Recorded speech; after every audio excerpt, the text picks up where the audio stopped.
Bam, we're live. Oh, I never noticed that before. It actually says we're live. Did you see that? Mm-hmm. Oh, new feature. It's because it wants to tell the guest. Oh, yes. So don't catch you off guard. Exactly. Hi. Hello. How are you? I'm awesome. Showered, worked out. Oh yeah. Is it 6 p.m. over there? It is. Love it. Is that James Sprague's living room? It is. Dang. He got a fan on the roof? Yeah, he does. Looks like a Batman fan. Oh, that's like. Oh, whoa! This is like a huge light. Oh, not a fan. Okay. Yeah, but over there's a fan. Well, how was your workout? It was good. I'm trying to fucking be able to be. I'm trying to just not get caught off guard. I've been doing some workouts and someone came over here and filmed a few and I got caught looking like a pussy. Oh no. Well, no. Worse than that. Worse than that. Oh no.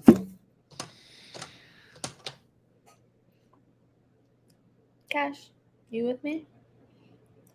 My Cash is right here, watching the podcast. I'm going to give you guys one chance. Whoa, who's that? Who, that phone number? Yeah. I'm going to give people one chance to call in and ask you a question. Whoa, that's kind of crazy. You scared? Is that your phone number? No. Oh. It's your phone number. Wouldn't that be crazy if you came on here and I had your phone number up? Oh my gosh.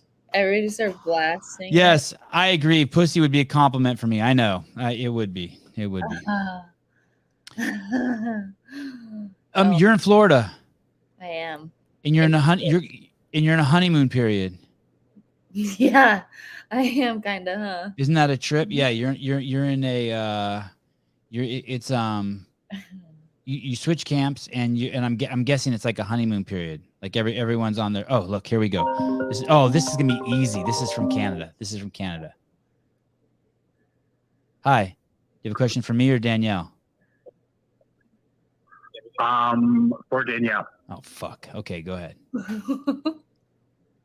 I'm new to your program and I am addicted to your lives fucking every day, sometimes twice a day. And I'm new to CrossFit and new to Danielle too. And since she's so young, I was wondering what her influences are or what motivates her or what idols or icons she looks up to. I got a question for you. When you said you follow her program, what do you mean her program? No, I don't follow her program. I follow your YouTube. Oh, gotcha. Okay. Hilarious. Yeah. Oh, thank you. Well, thank you. Good plug for me. Okay, go on, Danielle. Danielle, the gentleman from Canada would like to know who your influences are, and he said you're young. She's not really that young.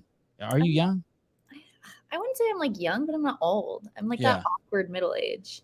I mean, you did basically. You were supposed to go to the games you were supposed to go to regionals a couple times. You turned it down because of a college scholarship that required you to do pole vaulting. You were a fantastic pole vaulter, setting records at the college, and you got old. Yeah, all of a sudden, just a jump.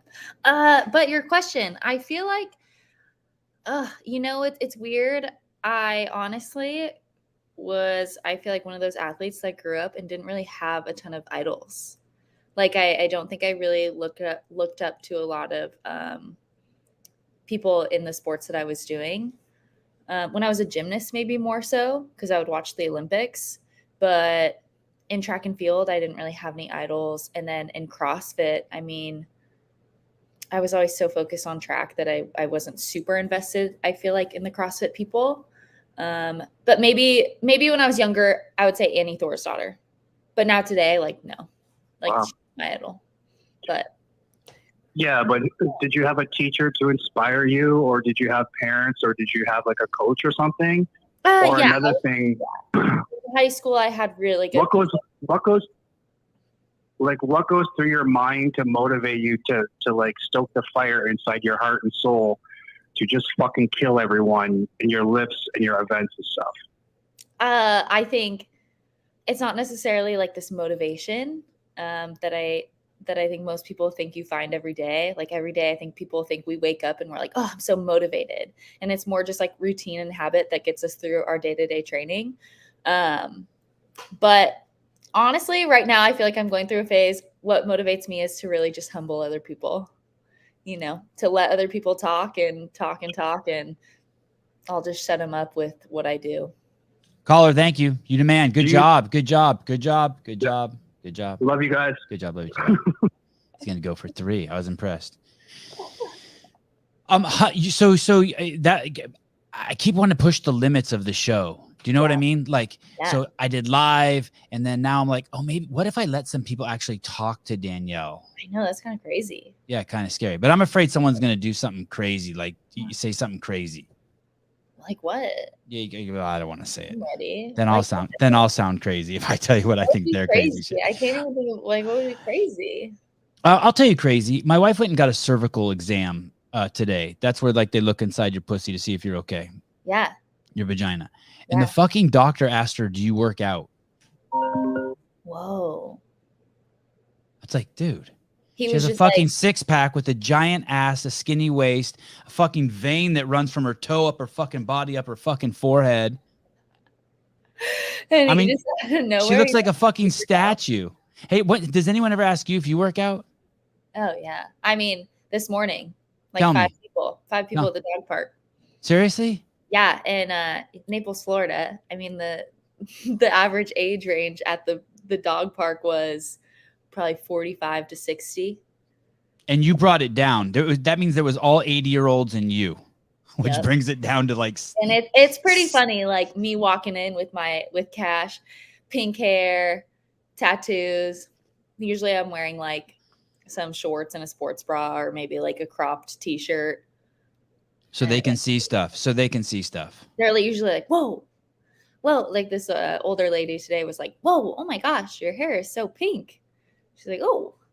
And then, Danielle, does that, the color gives me, the coloring of the hair got woke vibes, but you're far from woke. What's the, do you ever get mistaken as woke? Not really. No, I don't even know what that question means. What that means. I don't know. Maybe someone wants to bond with you. Like someone walks up to you and is like, look, I got my 6th booster because you have pink hair. Maybe. Woke. I don't get it. David Attaway, podium vibes. Oh, I love that. David Attaway. New coach, Matt Torres. I watched I had him on the show. Yeah, that's awesome. Yeah. Are you digging him? That was a good show. Yeah. Thank you. Yeah. I made up for it by fucking up the interview with Haley Adams. So I haven't watched that yet. Yeah, don't. It was a fucking train wreck. I ruined it. She's so fucking wonderful, and I ruined it. Hiller called me like 2 minutes after the show, or maybe it was a couple hours after the show, and he's like, "Wow, you shit the bed." Oh, why? I just. Yeah, you did that. Yeah. Yes. Yeah. Oh shit. So Matt Torres, good interview. I thought it was great too. I watched 3 of his other podcasts before he came on. He was a little quiet on those podcasts. When he came on to my podcast, he seemed smiley, open. I felt like we hit it off. I didn't have time to do any foreplay with him because we only had 45 minutes. So we just fucking dove in. Love that. Yeah. Good. Okay. And so what do you think? Better anyways. Yeah. Okay. Small talk. That's good. Okay. And what do you think of him? Could you even know? It is the honeymoon period, right? I mean, can you even know? I watched a couple of your other podcasts, and you're saying some things, and I'm thinking the whole time, I don't think Danielle can really know that yet. I don't. You know what? I think he's a very he's not fake. Like he's a very real person, and I think when you interact with him, that's the Matt that you see is the Matt that you get. And from when I first came down to Florida the first week that I was here, before any of this shit went down, and to how he is now, it's the same. And same guy. Yeah. It needs to be. It has to be a little bit more intimate, right? Because you're not just a visiting athlete. You are one of his athletes right now. Yeah, one of his athletes right now, and a lot can change very quickly. Yeah, and I think just right now our main focus is the games, and my main focus is to was to train with Dallin and get as much coaching as possible in a really good environment. And I did just that. And now me and Dallin are ready for the games, and we'll just finish the season. And whatever happens after the season is after the season's problems. Do you have any plans in terms of your physical location after the games? So like when your hotel room expires, where's your ticket back to? Back to Vegas, because all my stuff is there, Okay. but I will definitely not be living in Vegas. Okay. And I wanted to tell you something, remind you of something you said on May 29th Love it. on an interview with Lauren This is Khalil. This Yeah. is good. This is good. She asked you, what's it like having Kotler in your corner? Right. And you said it's super reassuring. Yeah. And it's a good feeling knowing that we did this together. That means, in my thought, regardless of whatever the circumstances were, that there has to be some mourning. Yeah, absolutely. Right? Yeah. Did you mourn, or do you have to push it down and the games are over and then mourn? I wouldn't say yeah. I mean, I think it was best that I get out of there as soon as possible because the games were so soon. So yeah, I think it is kind of one of those mourn after, but that's not to say that I haven't had days where I really think about it and I'm Right. like, fuck, this is shitty. Right. This is a sad situation. Right. But I have really good people in my life to be able to kind of talk through that and then move on. And then it's like, all right, show them, don't tell them, It's interesting that I had a similar conversation with Matt Torres in terms of he also had a traumatic event happen, a shift in his plans, and basically I asked him about it, and we used the metaphor of he had cars going around the racetrack, right? Oh yeah. And one of them got in a car accident, that being Phil Toon. Yep. He went over, make sure Phil's okay, but that's it. And once he knows Phil's okay, Phil goes to the hospital and he has to get back to his other athletes, and that he hasn't had time to I don't want to put words in his mouth, but it doesn't say. He basically said, yeah, I had to push it down. I'll mourn later, or I'll deal with it later. Priorities. Yeah. Now's not the time. Exactly. As long as he's moving forward. Absolutely. With whatever he's doing. Yep. Is any part of you enjoying the chaos? I am more and more. At first, I was just like, what the fuck? Just very blindsided. Super blindsided. So figuring all that out and figuring out by super blindsided, you mean it wasn't like, okay, this is building up into a problem and just all of a sudden you knew it's like I broke up with a girlfriend one time and she said, "You're breaking up with me?" I was like, oh fuck, she really thinks I'm a piece of shit. So it was kind of like that, you couldn't even believe it. Yeah. Okay. Yeah. I mean, it was super blindsided. Okay. I'm just chilling. It's kind of one of those situations where I'm just chilling at the pool and I get an email and it's like, oh, fuck. Oh, so you didn't, oh shit. You know who's supposed to be on here? I didn't send a fucking link to? My fucking God. I didn't send a link to Brian. Oh my goodness. A douche. I want to do all to myself. So aren't you, when you break up with someone, supposed to call them and tell them, or talk or see them in person? Do a when you break up with a boyfriend, you're supposed to do a face-to-face. I remember my girlfriend in the 6th grade broke up with me face-to-face. That was the only thing that I was like, oh fuck, this bitch did it. Yeah, I'd respect that. All right. So then you when you get that, do you immediately scramble to? So you get the email, and I guess the two options are try to preserve, or do you go fuck plan? Who would I? Okay, I'm gonna call a local affiliate and start training there. Oh, I remember that guy Torres down there in Naples. Maybe I'll fuck his shit up. I'll go down there. Yep. It was just like that. It's like, oh fuck. All right. Try to train in Vegas still. but then that wasn't working out. Just like, just bad energy. So called Cooper to talk to Torres. Oh, you have an Torres agent. Why go through Cooper? Why not just call Torres yourself? Because Naples wasn't necessarily my first resort. Like, it wasn't my first thought. Okay. Like, I was like, oh, maybe I'll train there's a True Grit gym in Vegas. And I was like, maybe I'll try to train there. So I'll try to get all the equipment. And True Grit, Matt was really getting everything I needed to that gym. But it was just really hard to be alone and not under the eyes of a coach. And some of my girlfriends there, they would hang out with me, but it was just like, it just wasn't enough. And I just felt kind of alone. So I was like, well, called Cooper, and he's like, let me reach out to Torres and see if you can go train with him. And he did. And then I called Torres, I FaceTimed him and wanted to be like, hey, I know you aren't that kind of guy, but I hope you don't feel obligated to have me come, and I don't want to drag you into any of this drama. So and he respected that and got it. Did you call your mom? Eventually, yeah. Who did you call? Me. She called you. Okay. Yeah. Who did you call and just cry your eyes out to? I don't think I've had a good cry yet. Wow. Maybe with Cooper. I had a lot of phone calls with Cooper. Yeah. Okay, so you maybe really did push this down. Okay, get in the fucking pit down there. Yeah.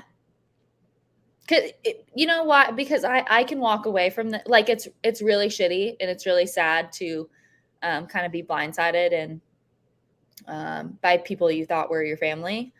But especially like me not coming from the greatest of families to finally maybe finding something like that, to be kind of blindsided. But I know I can walk away from the situation knowing I was always truthful and I was never fake. And, I was always really loyal and true to my friends. And I can walk away knowing that. I have this thought that when we're in a relationship with somebody, yeah, not all relationships, but some relationships, and they break up, yeah, that the next relationship we go to is going to eventually come to that point again. Could be a week, could be a month, but we'll have, like, so if I have a girlfriend and we fight over something, let's say we fight over the fact that I got another girlfriend. Yeah. So I'll break up with her, and then this new girlfriend, she's going to eventually break up with me because I got another girlfriend, and it's going to keep breaking up at that same point until finally I do something different. Right. There's you made implications that there could be this pattern because you came from a home. This is reminiscing. Wow. Reminiscent. Thank you. I appreciate it. Of your childhood. I'm just saying it feels a little worse because of my childhood. Right. Like, yeah. Like, and the older that I've gotten, I've had people tell me, hey, like, this is what family does. Right. When I fuck up, it's like, your family's always there, no matter what. And, I had people, I feel like, reassuring me of that as I've gotten older, because I didn't necessarily have that when I was younger. So then to have what you think is a family, kind of, not even saying I fucked up, right? Like we both did shit that wasn't okay, I guess. Right. But I didn't sense you blaming him. Yeah, but like, damn, if I really did shit that pissed you off, or if I did something, please tell me, instead of just kind of like, see ya. Right. Like, shit. Like. Right. I don't know. Right. Like, right. People told me. Right. Do you ever talk to Dave Castro? A little bit here and there. Yeah. So you guys are still friends? Yeah. Did he talk to you about the situation at all? Did he give you any words? No, we haven't talked. No, he didn't. Maybe he doesn't. Oh, he knows. Everyone knows. It's weird, right? Because from the out, so it's your life, and that's how you see it. But Yeah. everyone else sees it from the outside as like it's Danielle and Kotler, and they've seen all the quick Right. edits and like both of you being pumped, and so it's I think it's foolish to think that anyone needs to take sides. I don't think that that's it, but it's like kind of like watching Batman and Robin break up. Like that would never fucking happen in the comic books. No fucking way. Yeah, no, that's big checks. Yeah. I Right. think, it's pretty funny to see people speculate. Yeah, they're processing their shit. Yeah, and the reason why maybe you and I probably don't get it as much and understand, like that guy wanted to know who your role models were growing up. I didn't have any either. Like I didn't have a poster of Michael Jordan in my room, or like I had. Yeah, I wasn't like that either. Yeah. I had friends that I thought were cool as shit. Right. Yeah. But Like, no, wow, that dude's tough. He can fight. He's rad. No, like fictional character or even like super good athlete. I don't know. Jason Estel, fuck you. Don't ruin my story. Thank you. Oh, great. Oh, great. Assholes are coming out. Kenneth, the lap that happened in the comic books multiple times. Respect the lore. 3 different Robins. Oh, fuck you guys. Okay, well then this should be no big deal. Fucking Danielle and Justin. Yeah, you know what? We saw it coming. Any chance? Did you ever drink out of Phil Toon's bottle, water bottle? And is there any chance you'll be popping positive at the games and blaming Phil? No, I think. Okay. Hey, You don't want to get that off our chest. You never kissed him or took a bite off his pizza, dipped your pizza in the same ranch dressing, and there's some. Never. In fact, I almost wish like we did, because that would mean we talked more. But did you not talk to Phil much? Not a lot. He kind of was doing his own thing. Does that when you got there, how long were you there before that news broke? Ooh, so it's funny. The news broke Wednesday? I want to say Wednesday morning. I took a red eye Wednesday night to get to Naples. And when did kind of the news break that you were going to that camp? I don't even think it had broken until later that week, even if that. It's kind of crazy, right? Yeah. It's like that weekend, and then maybe the next week. It's kind of the two biggest stories in CrossFit right now. You and Phil. There's a third story brewing. Ooh. Yeah. Nice. Well, I'm just wondering if you're going to tell me. Okay. You won the MAC. You're fishing. Oh my gosh. You know what's so not even fishing. I have a net and I'm just dragging it through the water, hoping. What's funny? Yes. I was talking to Corinne and Dallin about this. About the third story? No, how you have this way of you never really ask questions. You just make these statements.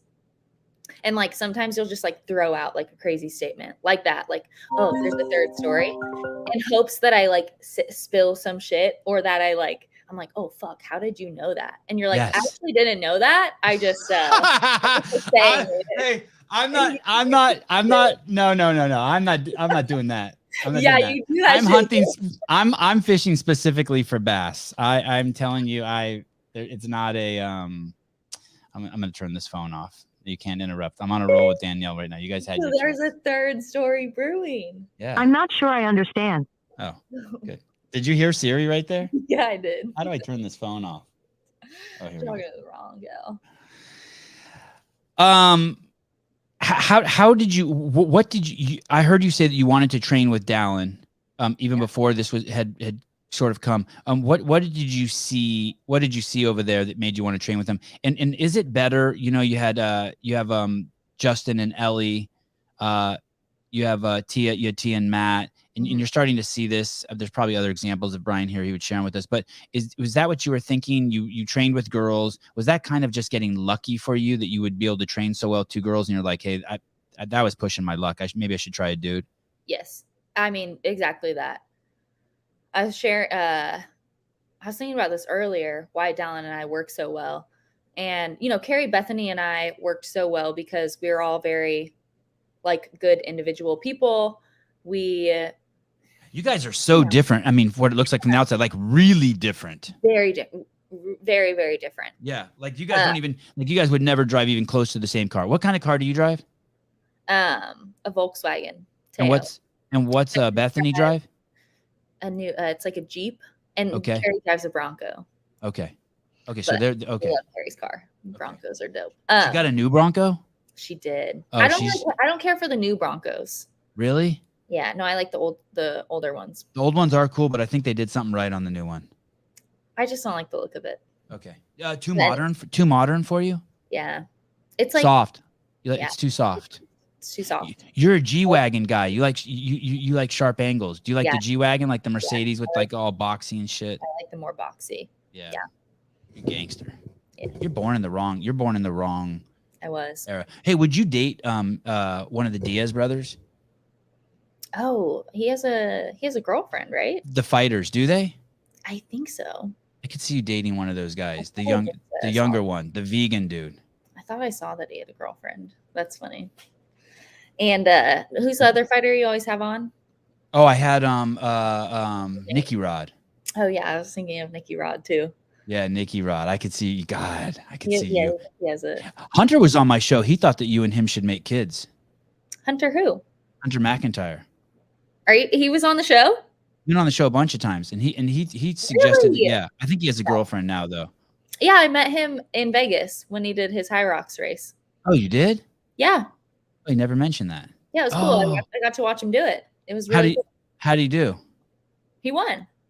Well, and then and what? He passed everyone. You liked it? Yeah, it was cool. Yeah. That was cool. He's a funny dude. Would you have won that if you were in that? I don't even know. Those girls are beasts. I think so.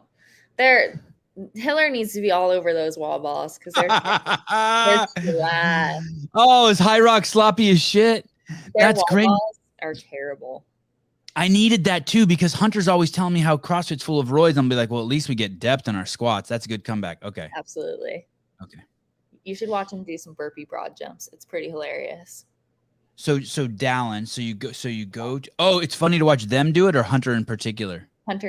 Actually everyone, but Okay. Hunter as well. Does he look goofy? Yeah. Oh, good.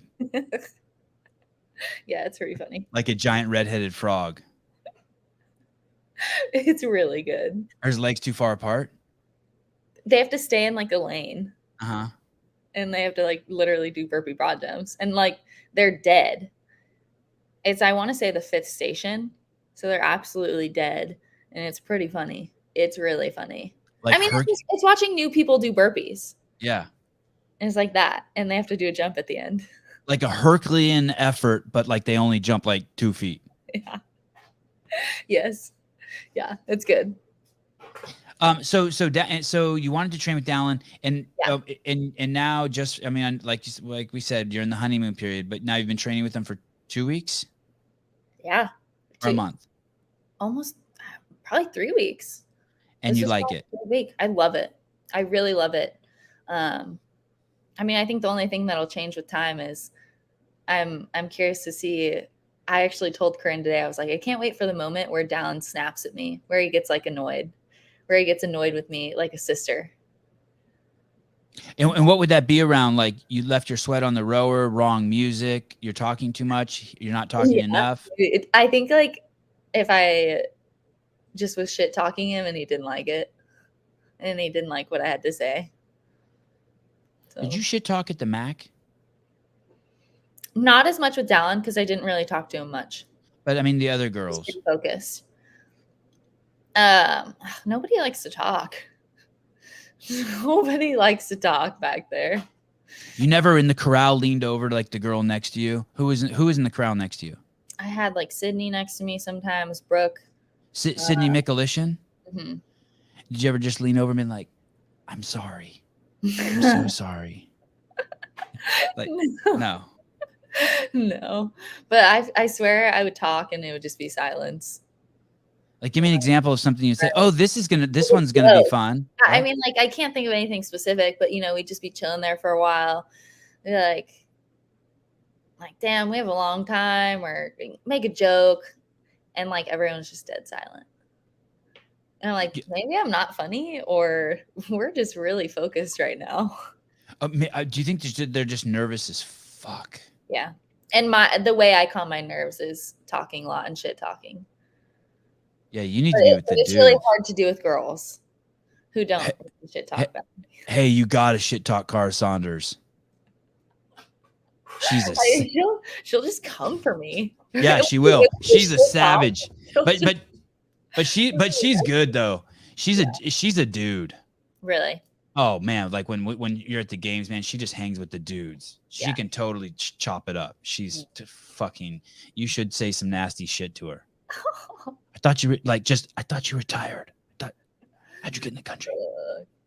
That's a good one. Yeah, that's good. I know you didn't get the vaccine. I'm gonna report you.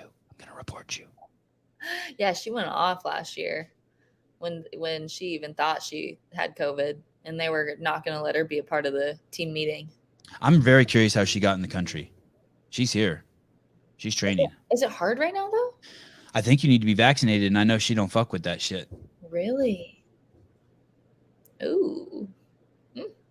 Oh, yeah. Javier, that's a great line. Maybe retirement was your best choice. Oh my gosh! At the end of the weekend, on the last day, I'm having her come on the show. I'm gonna try to get her. I'm gonna tell her, dude, you should talk some shit to DB. I'd love that. Has Matt called you DB yet? Matt? Yeah, Torres. Or does he call you Danielle? I can't even imagine him saying my name. Oh, he's never said your name. Hey, girl, Pinky. Yeah. If when you get to know Matt, he has a lot of different little slogans that he says. The other day he said, "See you later, masturbator," or whatever. Yeah. Oh, it's the very fourth grade. I like that. That's about a year more mature than me. Yep. Yeah. Have you seen him cry in regards to the Phil Toon incident? Have you seen him weep? No, I didn't, but that's funny that you bring that up, because I was thinking of the Miles to Madison snippet that came up and he was crying in it. Torres was. Yeah. Oh, I missed it. What was he crying about? You'll see. It's in the Miles to Madison. I think he was talking about Dallin and the progress, and from Wadapalooza to semifinals, and the progress he's going to keep making. And he's like, you can tell he was crying. Like he was reminiscing about just his love for Dallin just kind of seeped out in a tear. It was when I think Dallin had gotten second and made it. Wow. Yeah. Big emotional guy. I don't know. What's the line? I don't know shit about fuck, or I don't know fuck about shit. But when you're following Underdogs Athletics programming, and then with 3 weeks left, you come. With 3 weeks left, aren't you kind of like what do you guys do? You taper? Yeah, we just started tapering-ish this week. So is it easy for another coach to just figure all your shit out, or does Justin send the remainder of your 3 weeks, a picture of his middle finger and the remainder of your 3 weeks of programming? That would have been cool, but most of my programming got deleted. Here, no shit, really? Yeah, but Torres is smart, and I would think there would be he'd be I don't know, something nasty, maybe print it out on a piece of paper, but then wipe his ass with it and be like, here you go. But so you're telling me that your programming was in a data bank at Underdogs Athletics and it's no longer there? It's shared with Google Docs. Oh man. Did you print it out? Do you have it? It doesn't even matter. Okay, fine. Torres has really good programming, so. Okay. Does it fuck with your head at all, or no? You're over that? No, not at all. I really believe in what Torres does and brute strength, and Matt and Dom are so smart, and it was just so easy. And who's Dom? I hear him talk about Dom a lot. Who's Dom? Dom, I would say maybe assistant coach. He helps a lot with he's He's there. What's his there. last name? Is he on Instagram? I don't even know. Dom on. Oh, I'm not gonna find him. Okay, fuck it. Okay, go on. Who is he? But, How old is he? I would guess 30. Okay. And how old's Matt? 34? Okay. You asked him how old he was? No, I just remember that from the podcast yesterday. Oh, did I ask him how old he was? Yeah, you did. He said 34. He's like, what did I tell my athletes? Fuck, what was that? Exactly. So you go there. He is there an assessment period or no? It's just like, hey, you start feeding him as much information as has he asked you to do something? You're like, fuck, I can't do that, or like, oh no, that's way too easy for me. No, it's been perfect. Just seamless, just rolling right in. Yeah, it really has been. Yeah. When you say you're more confident this year than last year, mm-hmm. what does that mean in terms of, does that mean like you have less chatter in your head, or that the chatter in your head is different? I feel like last year's training, there was just lots of days where training just sucked last year, and I just wasn't good, and I mentally wasn't there to push every day to like know come game day that I could push and hurt, because I didn't do that in training, if that makes sense. So I don't really understand it, but I can pretend to understand it. I can't empathize with it because I'm just a dude who sits behind a desk, but yeah. Like I trained hard last year, but when workouts got really tough, you kind of have this choice of to lean into that and be tough, or to kind of make excuses for yourself, right? Like a lot of workouts last year, when it hurt really bad, I'm like, ugh, I'm hurting. Instead of being like, okay, I'm hurting, what can I do? And this year, I feel like with training, when I would get to that point, it really is just a choice. It's like making the fucking choice to hurt and like keep going. And I made that choice over and over again in training, to where now, when a competition comes up, I know I can hurt and suffer no matter what, and make the choice. That's just been a motto for me. It's really is just a choice whether or not you want to hurt. It's a great explanation. It's funny to hear you say that there's a choice, because when I start to hurt, I don't see the choice, but I can pretend to see it. Did someone tell you that? Like, hey, listen, because I do understand when someone hurts you, like if you're talking with someone and they say something and you want to feel defensive about it, I know it's better to not be defensive and lean in. Get closer to it. So like if someone says something to me, like someone wrote on, someone writes on your social media, hey, you should be embarrassed because of that shirt you wear, and be like, dude, I'm so embarrassed. I don't even go outside anymore. I mean, just lean into it. Just like, just be like, nah, fuck that. I'm not embarrassed. Or like just own it. Like, even if I'm not, like, what are you going to do now? Fine. Okay. I'm embarrassed. Right. You look like shit. Oh, thank you. I was trying to look like shit. Now what? So you're saying that it hurts, and instead of pushing away for it, you do have an option. Yeah. Like to embrace it. Yeah, absolutely. And I think I like going through college sports, and, even after college, everyone always preaches, it's about between the ears, and it's your mental game. And people do all these cheesy things to try to get you to like get right between the ears, right? Like, I can do it, like positive affirmations. And I've never been that person. I feel like, fueled off of that or gotten better off of that, of positive affirmations of, if I tell myself I'm good, or if I tell myself I'm pretty. And I'm like, that doesn't fucking work for me.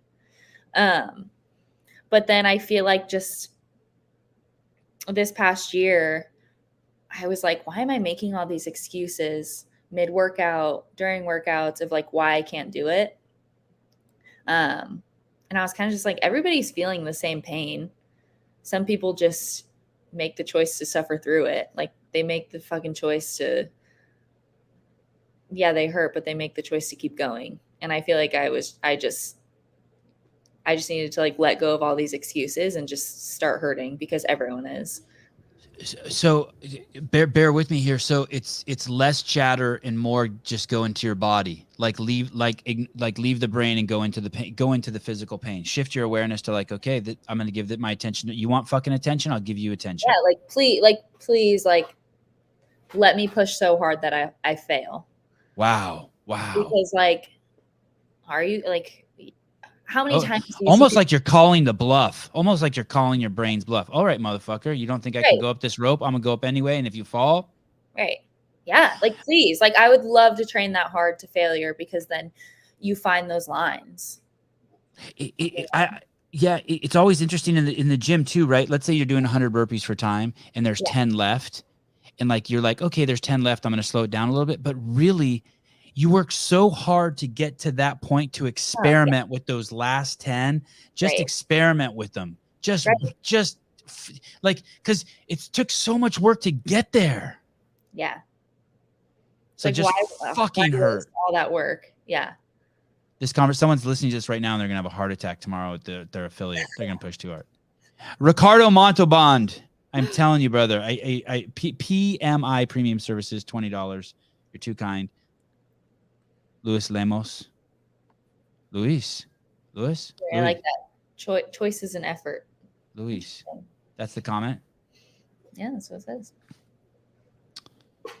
No shit talking at the floor. You won the MAC events 4, 5, and 6. Can you get used to winning? Me? Yeah. Can I get used to winning? Yeah. Like if it feels like it's a good spot for you? Yeah. You do good in that? Yeah. You like it? I love it. Matt O'Keefe. I had Matt O'Keefe on. Oh, I love that guy. And we were talking about you, and Toastmasters came up. Love it. And we were saying that even if we see something and we know we don't need it, if if the cool person has it, we'll buy that shit. And I asked him, I said, "Did you buy Toastmasters?" He goes, "Yeah, because I saw Danielle Brandon had them." What a guy. I fucking love it.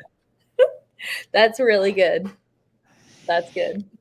When I asked you if you enjoyed the chaos, you said you kind of as you get distance from it, you're enjoying it. It's like a manageable amount now. Any examples of how you're enjoying it? I think I'm using it as fuel. I think so. A couple of days ago, Justin, I'll show something so transparent as Justin. I'll show you. I think me doing. You think that they're in cahoots, Justin and Matt Torres? He's like, "Hey, dude, this is how we're gonna get her to win the games. Fucking boot her from the gym. She's gonna have a chip on her shoulder. She's gonna want to prove something to me. She wins the fucking games, and we fucking honky dory." And Justin's just like, "Just kidding." Opens the door. Beast, next level coaching. He's like, "This was all part of the plan." Oh man, that would be good. Yes.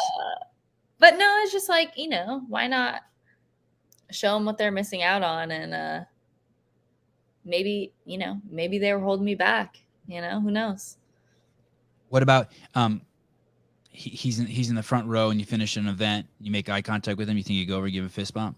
That'd be pretty cool. There's definitely people who were close to both of you who this is I don't know why I'm bringing this up, but uncomfortable as shit for them, right? They don't want to take sides, right? But people do. Oh, okay. Because that's the easiest. That's the easiest way to do it. Danielle, will you can't, I don't know if you can ask her. Danielle, will you give the middle finger again? It has to be an in the moment thing. Right. Only if your mom's there, Anthony, and she deserves it.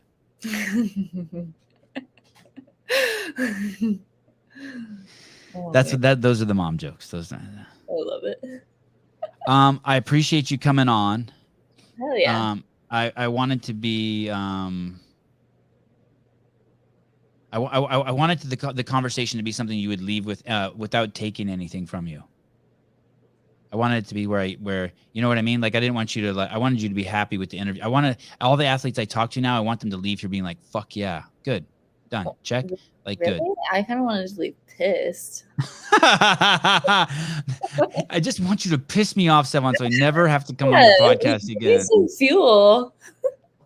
You couldn't piss me off. I really can't think of anything that you could bring up to where I'd be like, no, I'm not going to go back on that podcast. Okay, cool. Then give me the third story. You give it to me. All right, I'll text it to you. Yeah, okay. I'll text it to you. I'm fired up. I'll text it to you. It's good. All right. Have a good night. I'm stoked you came on. I'm going to talk to 2 times. I'm done messing around with a non champion. I'm having 2 times games champion on after you, Jason Grubb. Oh shit! I didn't fucking send him a link either. I'm fucking the whole show up. Okay. Thank you, Danielle. Thank you. Wonderful. Talk to you soon. Okay, tell me the third story. I will. It's gonna be 45 minutes till after this. Oh my gosh! No, it's me right now. He's gonna be late.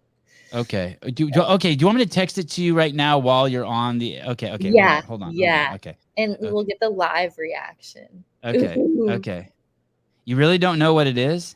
No. Maybe I do. Like maybe I'll say it and I'll know it. I'm not sure how delicate I should put it. I put it harsh. I made it as delicate as I can. Oh my gosh. That's like... Oh, I love that. It's as delicate. I'm sure you do. You want that. It's a good ass life. You just want that. It's a good ass life. That would be. Okay, I have your phone number. I'll be bugging you. Say hi to a champion, Danielle. Say hi to Mr. Grubb. Oh, what's up? Hello. Hi, Jason. Hi, Danielle. How are you? I'm great. How are you? Good enough. Good enough. Oh man. Well, I hope you enjoy your podcast with Sevan. I always do. It's really fun. Bye, dear. Thank you. Yeah. Bye, guys. Bye. You're the best. All right. Well, you got the link to me just in time.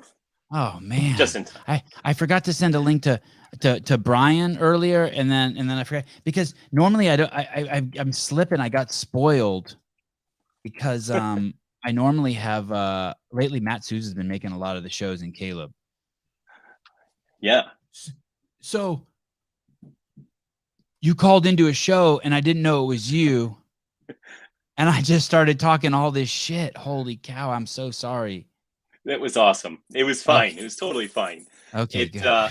Also, I'm pretty sure my caller ID came through with my first name. So, it probably said Timothy Grubb. Because that's just how my phone says that. It's my first name. I go by. It was Jason, some of my best material. It was some of my best material too. I was on a roll. I've replayed it many times just to memorize it. I mean, I think you want to hold on to that kind of material. I was like, and since then, I don't think I've come after anyone quite so hard. I've been like, okay, don't be making fun of people for using placement. Easy does easy, yeah, easy, kill it. I never even talked about Danielle's playing card. Darn it. You won the CrossFit Games twice. Yeah.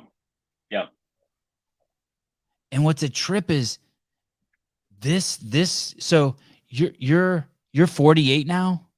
46 now. Yeah. 46. Yeah. This is you. This, by the way, this is brilliant cross promotion. By the way, bring on someone like so fucking famous, and then bring on a masters athlete and just fucking milk some of these fuckers. I liked it. That'd Well like, done. I was you're welcome. Your agent told me to do it.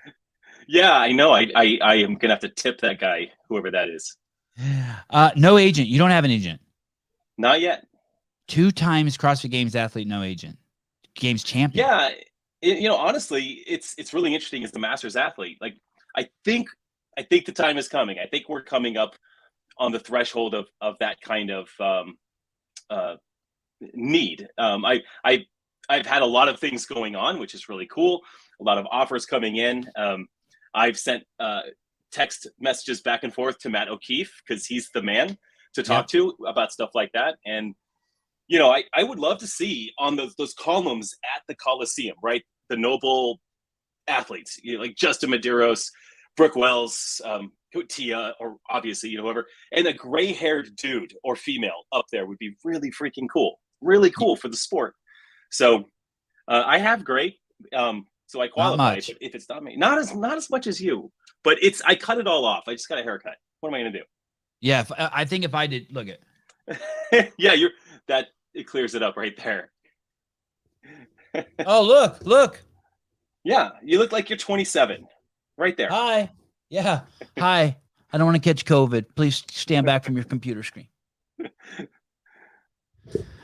What a transformation. What were you at that picture of 38? I'm looking at over here. Were you were you training at all?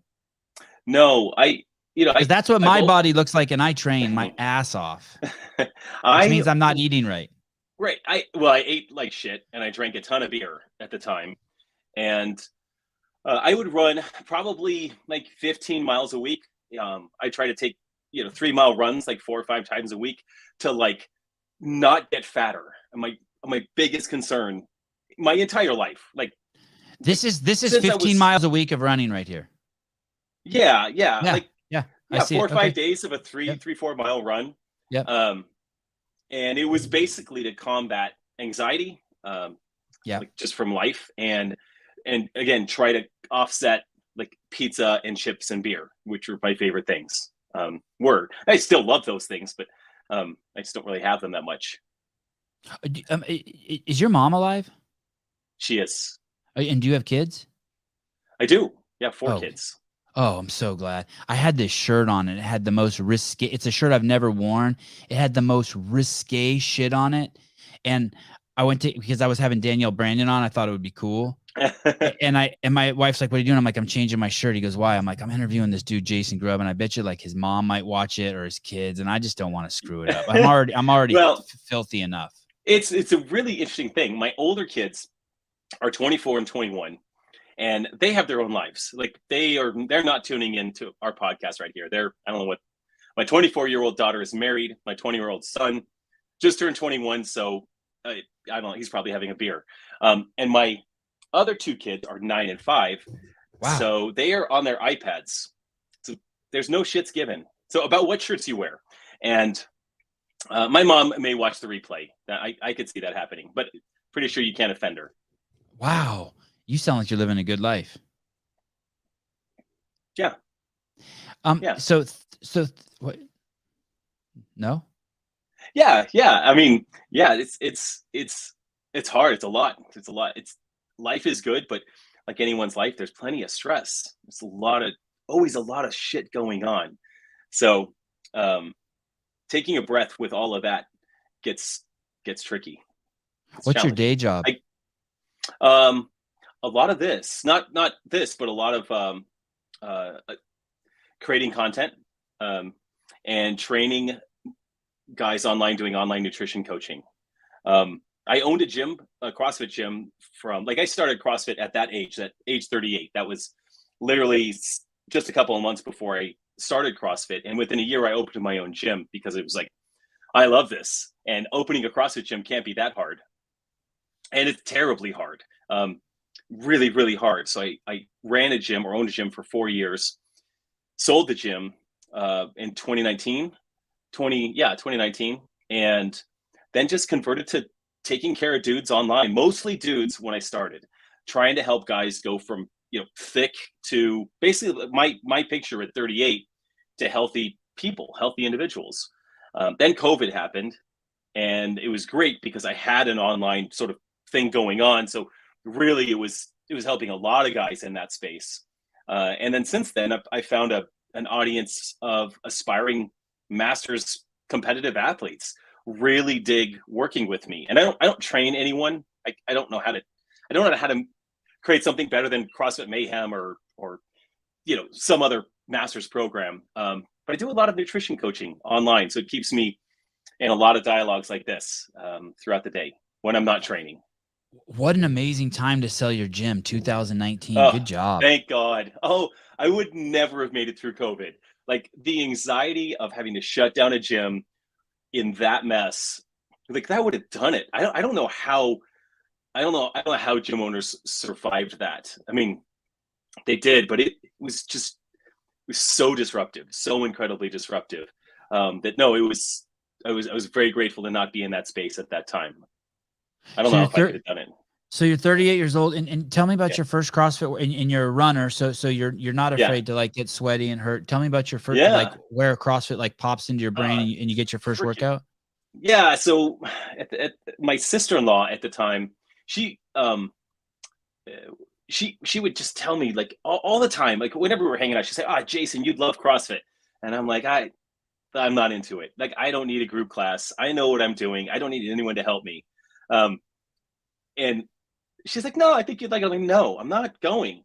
And then out of pity, she invited me because if she brought a friend, if I signed up, she got a month free or some deal like that. And I went, and the workout was like power cleans and burpees. I know what a power clean was. It was like, I mean, pick up a barbell and get it to your shoulders. That's all. Like, to do that and do burpees. It was like 3 rounds, maybe 10 power cleans, 20 burpees. And the coach came over to me. He's like, Jason, hey, I just want you to take it easy on this one. Like, it's your first day. Like, maybe just do 2 rounds, keep it super light. I'm like, nah, like, I'll be fine. I'll be fine. And like, I mean, after round 1, I thought I was going to die. I probably had an empty barbell, and the burpees destroyed me. And then I did round 2, and I literally, there's this woman next to me, and I've shared this story lots of times, but there's this woman next to me that was absolutely crushing me. And just through my peripheral vision, like, she was big. She was a big woman, like big. And I was super confused. Like, what the fuck is going on? Because I'm getting destroyed in this workout. I finished 2 rounds. My hands are on my knees. I'm pouring sweat. Like, I'm not doing 3 rounds. There's just no way. I can't do it. She finishes. And I finally just kind of glance in her direction, and like, she's not big, she's pregnant. Shit! Shit!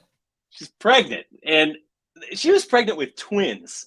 I mean, I found out later, like when she had 2 babies walking around, like found out she's pregnant with twins. She's probably power cleaning twice the weight you were, right? You had a 45-pound bar. She's probably using 95. She's got weight on the bar. She has weight on the bar, and it was absolutely insane. So. Yeah, I was hooked. I was super confused. Like, how I can run. Like, I could run like 3 miles. I could run 5 miles. I could run 8 miles. But like, I got destroyed in this workout. And there's guys in there that are bigger, fatter than me. I don't understand the sport. So I went 6 days a week immediately. Immediately, I was mad and confused.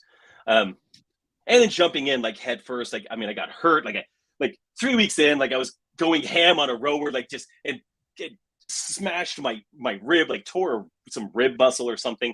So I was out for a week, but I went all in immediately because I just didn't understand how everyone in this gym was fitter than me. And I thought I kind of knew what I was doing. And you thought you could catch up. Yeah. Just work harder and you'll catch up. Yes. That was the plan.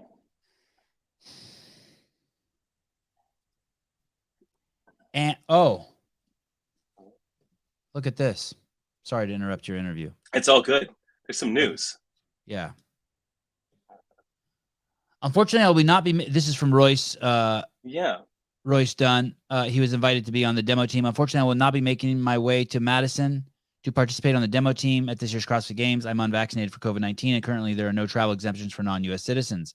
I obtained a COVID clearance certificate and fit to travel certificate, but the U.S. regulations are definitive, and I was refused boarding. This is personally disappointing for me. I apologize for the inconvenience to CrossFit. However, this is a choice I made, and that I accept the consequences for. This is a choice I've made.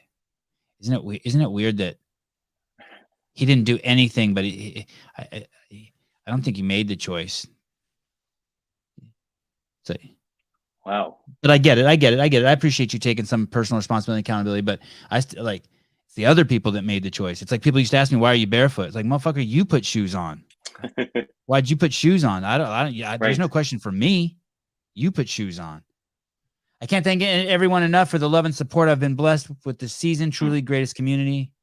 Thank you, Royce. I'll take credit for that. Wishing the competitors and the other demo team members all the best. Damn, that sucks. I wanted to see him. He's a good dude. Do you know him? He's one of your brothers at Mayhem, right? Yes. Yeah, it's crazy. Yeah. Have you trained with him? I've not. I'm not trained with anyone from the Mayhem team. they had a camp last weekend, and it just I couldn't get out there. It's travel time. It just didn't make sense for me to go out for 2 days. But I may be hanging out in Cookeville in October for a few weeks, maybe. It's on the potential agenda because that would be really fun. And we may create some content for Masters athletes out at Mayhem, specifically for Masters. And they've asked me if I'd be interested in doing something like that. And I would, of course. Freaking would love that. So you won you won the last 2 years? Yeah, I won in 2021 as a 45-year-old. I won in 2019 as a 43-year-old. I was 44 during COVID, and there was no Masters category or Masters Games. Okay. And I got third my first year at the Games in 2018. Technically, I got fourth. I did not stand on the podium, but Sean Ramirez got popped for performance-enhancing drugs that year. That bumped me up to third. And so I'll take the third. I got my medal via FedEx in an envelope. Awesome. Yeah, it was a good day. It was a good day. But it was, when I first went in 2018, I just didn't want to suck. That's the scariest thing. You arrive, and I just don't want to be terrible. Hey, I wonder if they asked Sean. Hey, dude, can you mail your medal back? And then I know. And then they asked the second place dude to mail his back, and the third place dude to mail his back. We got to get Grubb. We got to get Grubb the shirt. I need the shirt and the medal. Do you know? Did you ever talk to the guy who was in third place who ended up getting bumped up to second? Yeah, David Levy. He was he's. Did you ever ask him if you have his medal? Did they make a new medal, or did they ask him? I'm dying to know. He was there the next year. I should have asked him, like, how does that work? What do you do with that medal? Do you have two medals now? Or no, dude, he probably FedExed it straight to you. They're like from South Africa. He's in South Africa. Did he literally like a crumbling note? There's nothing in it except for, like, you just tear open the thing and you pull out a medal. That was the CrossFit Awards ceremony in 2018. So at 38, you hooking did you say it was your sister-in-law? Yeah. You're just trying to get your sister-in-law free months at the local gym, and get slapped around by a pregnant woman. You embark on this journey, and at which point are you like, does it come, I'm addicted to this, or I might be pretty good at this shit? Which one comes first, or do they kind of come together? They came together. First, I was addicted to it. Do you have an addictive personality? Are you former drug? Very much. I've steered clear of any drugs. Oh, good on you. Because I would love them. Right. That's it. It's in my no family. Nicotine either. No nicotine. No, I did nicotine. Oh yeah. Yeah. No, when I smoked in my 20s a little bit, and then switched to chewing tobacco for 10 years, and that was the hardest thing to quit. I agree. Hardest thing to quit. Yeah. I agree. It was actually in 2018 when I qualified for the games. I had this feeling like, man, the freaking CrossFit Games athlete doesn't chew tobacco. I mean, there are CrossFit Games athletes that chew tobacco, but I decided there's champions. There's champions that chew tobacco. You can see them, like anyone that does this at any time. They're. But I quit. I literally quit, and that was really hard. But I have a very, very addictive personality. When I'll get a hair up my ass, and I'll just dive in and do something. Like when my 9-year-old, before he was born, he was, I don't know, 3 months into pregnancy. I just got this idea, like I wanted my private pilot's license. I just want to be able to fly planes. Wow. Not as a profession, just wanted to do it. I had a little extra cash, and I just wanted to do it. So I jumped in and just went for it. Like I went through the program at my local airport faster than anyone had ever gone through it, and was flying planes, like literally up to the point where, like, he was, I was on call on flights in case, like, birth was happening. And I stopped flying planes literally the day I started CrossFit. I did not fly a plane after that, because this was my new thing. This was all of it. This was everything. This is everything that I wanted to, everything that I just went all in on this. And I went 6 days a week. It became a straight up addiction. 6 days a week is not the way to start CrossFit. I know that. Greg would never have recommended that, but I didn't know, and the coaches at the gym didn't know. I just went 6 days a week, killed myself, and about 9 months in, I was catching up with like the fastest guys in that gym. And it was, I loved it. I love leaderboards. And your body comp was changing like crazy, right? That thing. Yeah. Yeah. I had shoulders all of a sudden. And I like my abs were kind of coming in. And I did a local competition. And I was nervous. I was so nervous for this thing. Again, I just didn't want to be last place. And I got like 6th place against children, like 20-year-olds, 25-year-olds. And that was it. I'm like, I'm in. I'm in. When's the next comp? What can I do next? And I didn't even know that there was a master's category. I didn't understand. This was literally, I watched Rich Froning in 2014, like seal the deal for the games for the 4th time. And I was like, oh God, I would love to do that. And then I found out about the master's category, like, because there wasn't really any coverage that I had no idea. I wasn't watching on YouTube. I didn't know, And then I fucking know. I talk mad shit about the masters. I'd throw them and the teams in the garbage. That's awesome. I didn't know any of that. The thing is this too, I talk all that shit and then you go out there and you see that final heat live and you can't even fucking believe what you're witnessing. Unreal. I tell people, those guys. Yeah. I tell people, if you're going to go to the CrossFit Games and you don't watch the final heat of all of that old woman's class, you're out of your fucking mind. You are seeing something there that's fucking cooler than the pyramids of Egypt. I seen those pyramids. They're not as cool as the Masters final women's heat. Part of you is just like, hey, this is stupid and dangerous. Right. This is completely fucking wrong. Yeah. And the other thing is like, these fucking girls don't care. They're picking up 35-pound dumbbells and fucking running with them. And you're like, dude, this should, what? Yeah. And that's nuts. Any competitive sport is ridiculous. They're all dangerous. They're all dangerous at this level. Yes.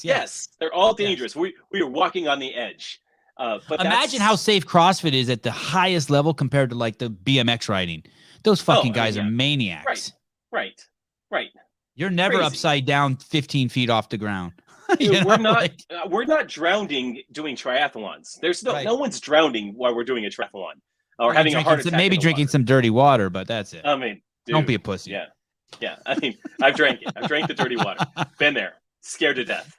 But yeah, so I found out like, okay, there's this masters category, and I turned 40. I was like, I'm going to the games at 40. Like, I'm 2 years in, I'm not ready, and I don't make it as a 40-year-old. I don't make it at 41, and then I just snuck in. 13th, they took the top 20 in 2018, and I snuck in lucky number 13. Like, dream come true. Absolute dream come true. 2013 first year. 2018. Oh, sorry. Yeah, 2018. It's 2 threes hugging. Yes. When you go to the store now, and you're checking out, do you still look up at all the tobacco cans like I do? You're like, hi. Oh yeah, every time. Hi. Yeah. Hi guys. Oh hi. Yeah, hi. Skull Street. Oh yeah, they have it. I know this. I know the gas station that always had what I wanted. Always. Yes. Like I'd walk in and they'd have 2 cans on the counter for me as I walked through the front door. And I hid it the whole time. I was hiding it. Yeah, like me too. I mean, pretending to be hiding, but people know. And beards help. Beards are great if you want to hide tobacco in your mouth. Beards are good. This is really personal what I'm about to ask you, but did you swallow? Sometimes. Yeah, I didn't. I never swallowed. That's so hardcore. Look, what I found, I was scared. I knew swallowing is like fucking shooting. Is like you've switched to needles. Straight cancer. You're going. You know what I mean? It's like straight throat cancer.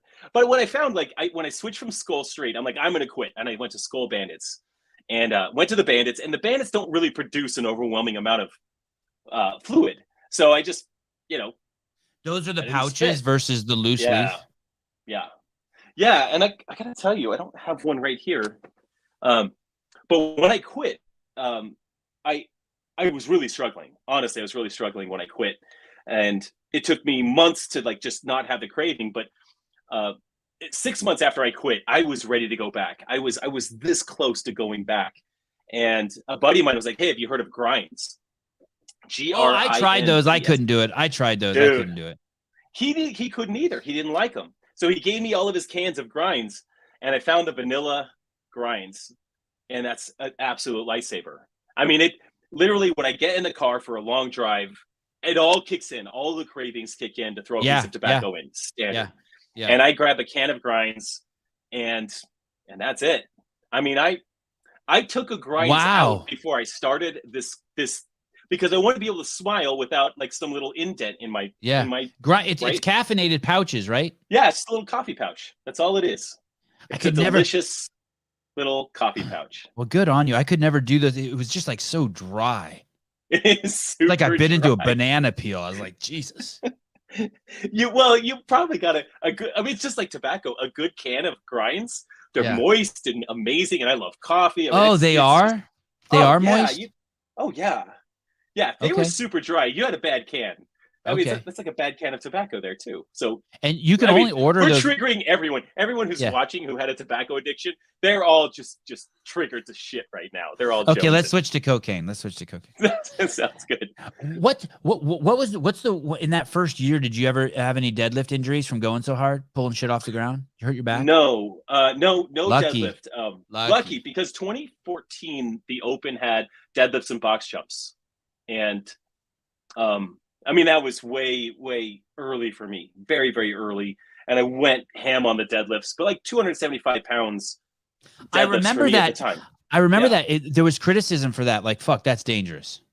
Because the reps went up and the weight went up. It was one of those like opposite. You would expect the reps to go down as the weight goes up, right? You'd expect that, but it was lightweight, light reps, and they both increased. And of course, there was skepticism around that.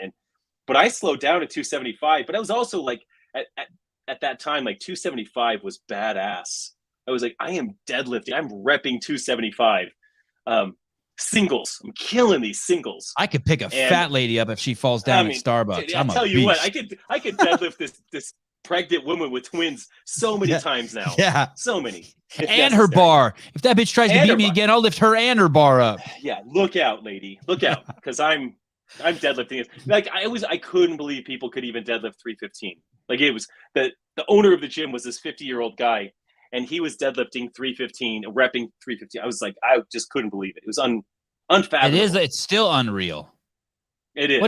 What is your max deadlift now? During the quarterfinals, we did the CrossFit total. I hit 487. Are you terrified?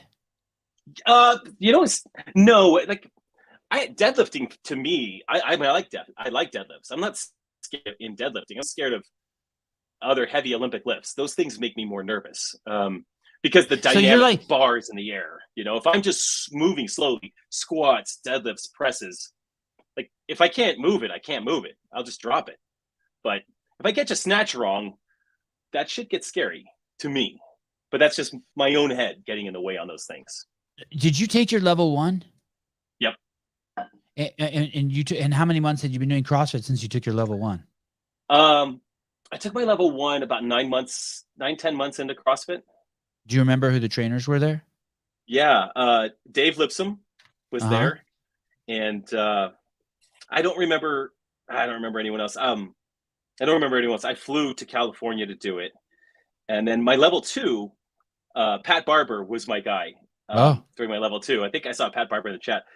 Pat Barber was the most entertaining, and so was Dave Lipsum. If I'm saying his last name, those two guys. Yeah. They're both extremely energetic, fucking intelligent as all get out. Yep. The L1 was revolutionary, was life-changing for me. When I was like a teenager, I picked up the piano. I just kind of like self-taught the piano, and I played it. I could listen to music and just kind of play the piano. And then in college, I needed an extra 3-credit class. I took music theory, and it like blew my mind. It made everything on a piano, on an instrument, make sense. Like, oh, okay, this totally makes sense. And the L1 was like that. Like having trained CrossFit for all of 9-10 months and seeing all the changes in my body, and it was the most different thing I've ever done. But then going to the L1 where it all is packaged together, you're like, oh, That's why some workouts are 5 minutes, and that's enough. And some workouts are 10, 20, 40, heavy, light, all that. I mean, it was great. And I mean, the test was super, I was super nervous for the test. Everyone's nervous for the L1 test. Because if I didn't pass the L1, I could not get my gym affiliated, and I'd already signed a lease. Ooh. So I just applied all pressure. Oh, another reason why it's good I didn't wear the shirt. Look, there's my mom in the comments. My mom would not approve of the shirt. I would. Whew.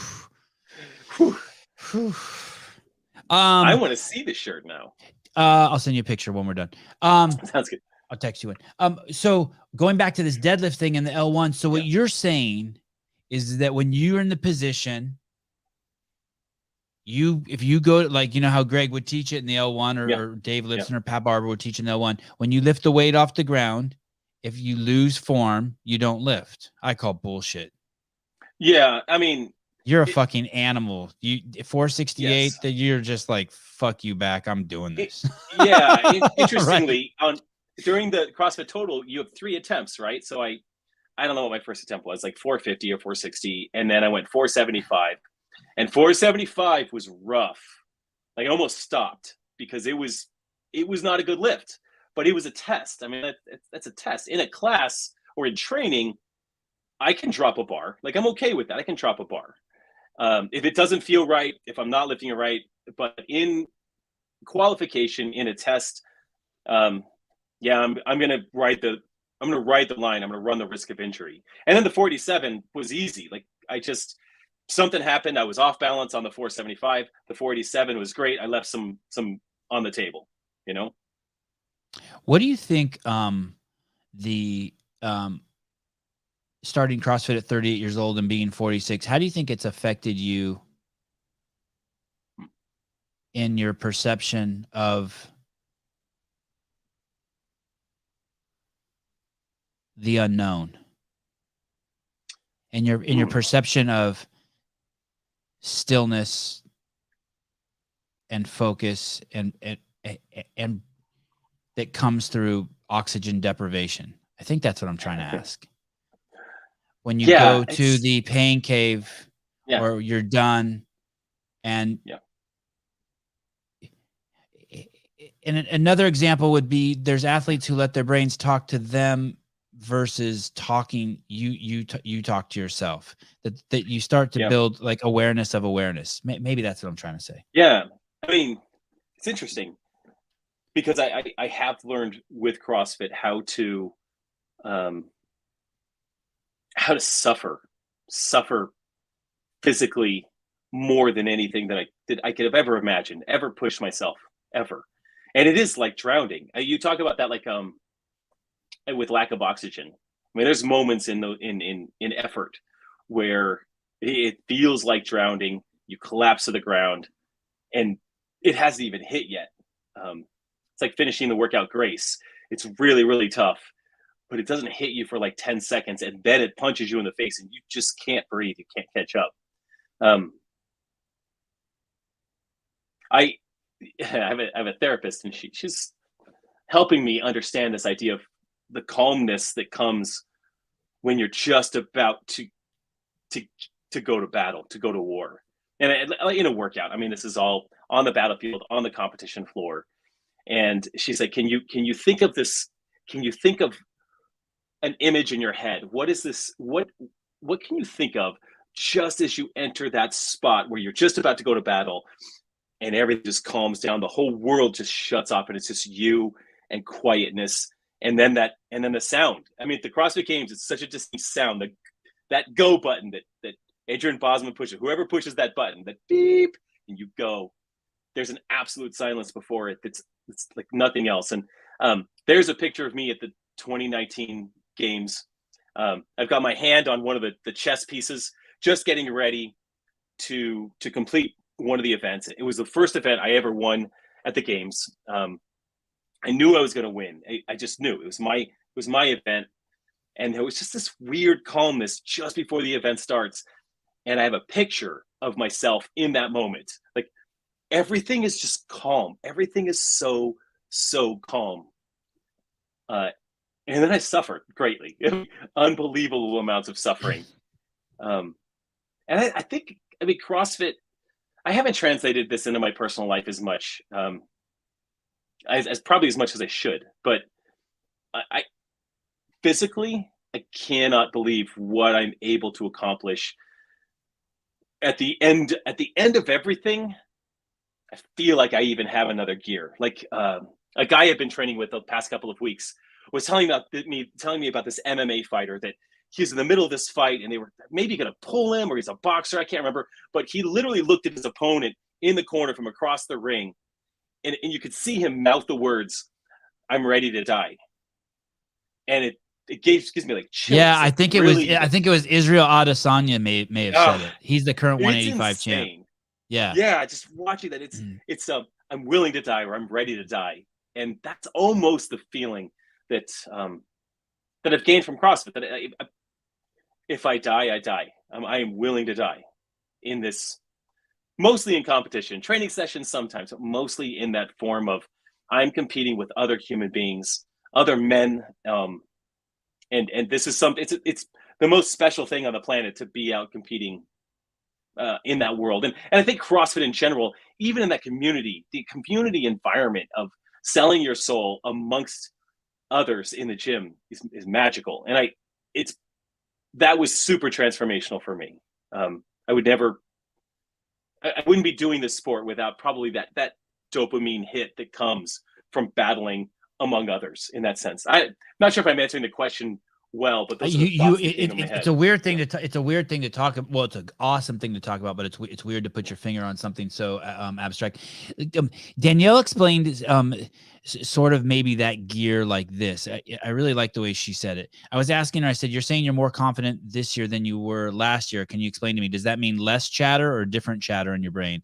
And the way she explained it, or the way I understood it, that's a better way to say it, is she said last year, when she approached the pain cave, she would start, and she entered it, the voices would start up telling her story. "Man, this hurts. Man, this sucks. Man, this is bad."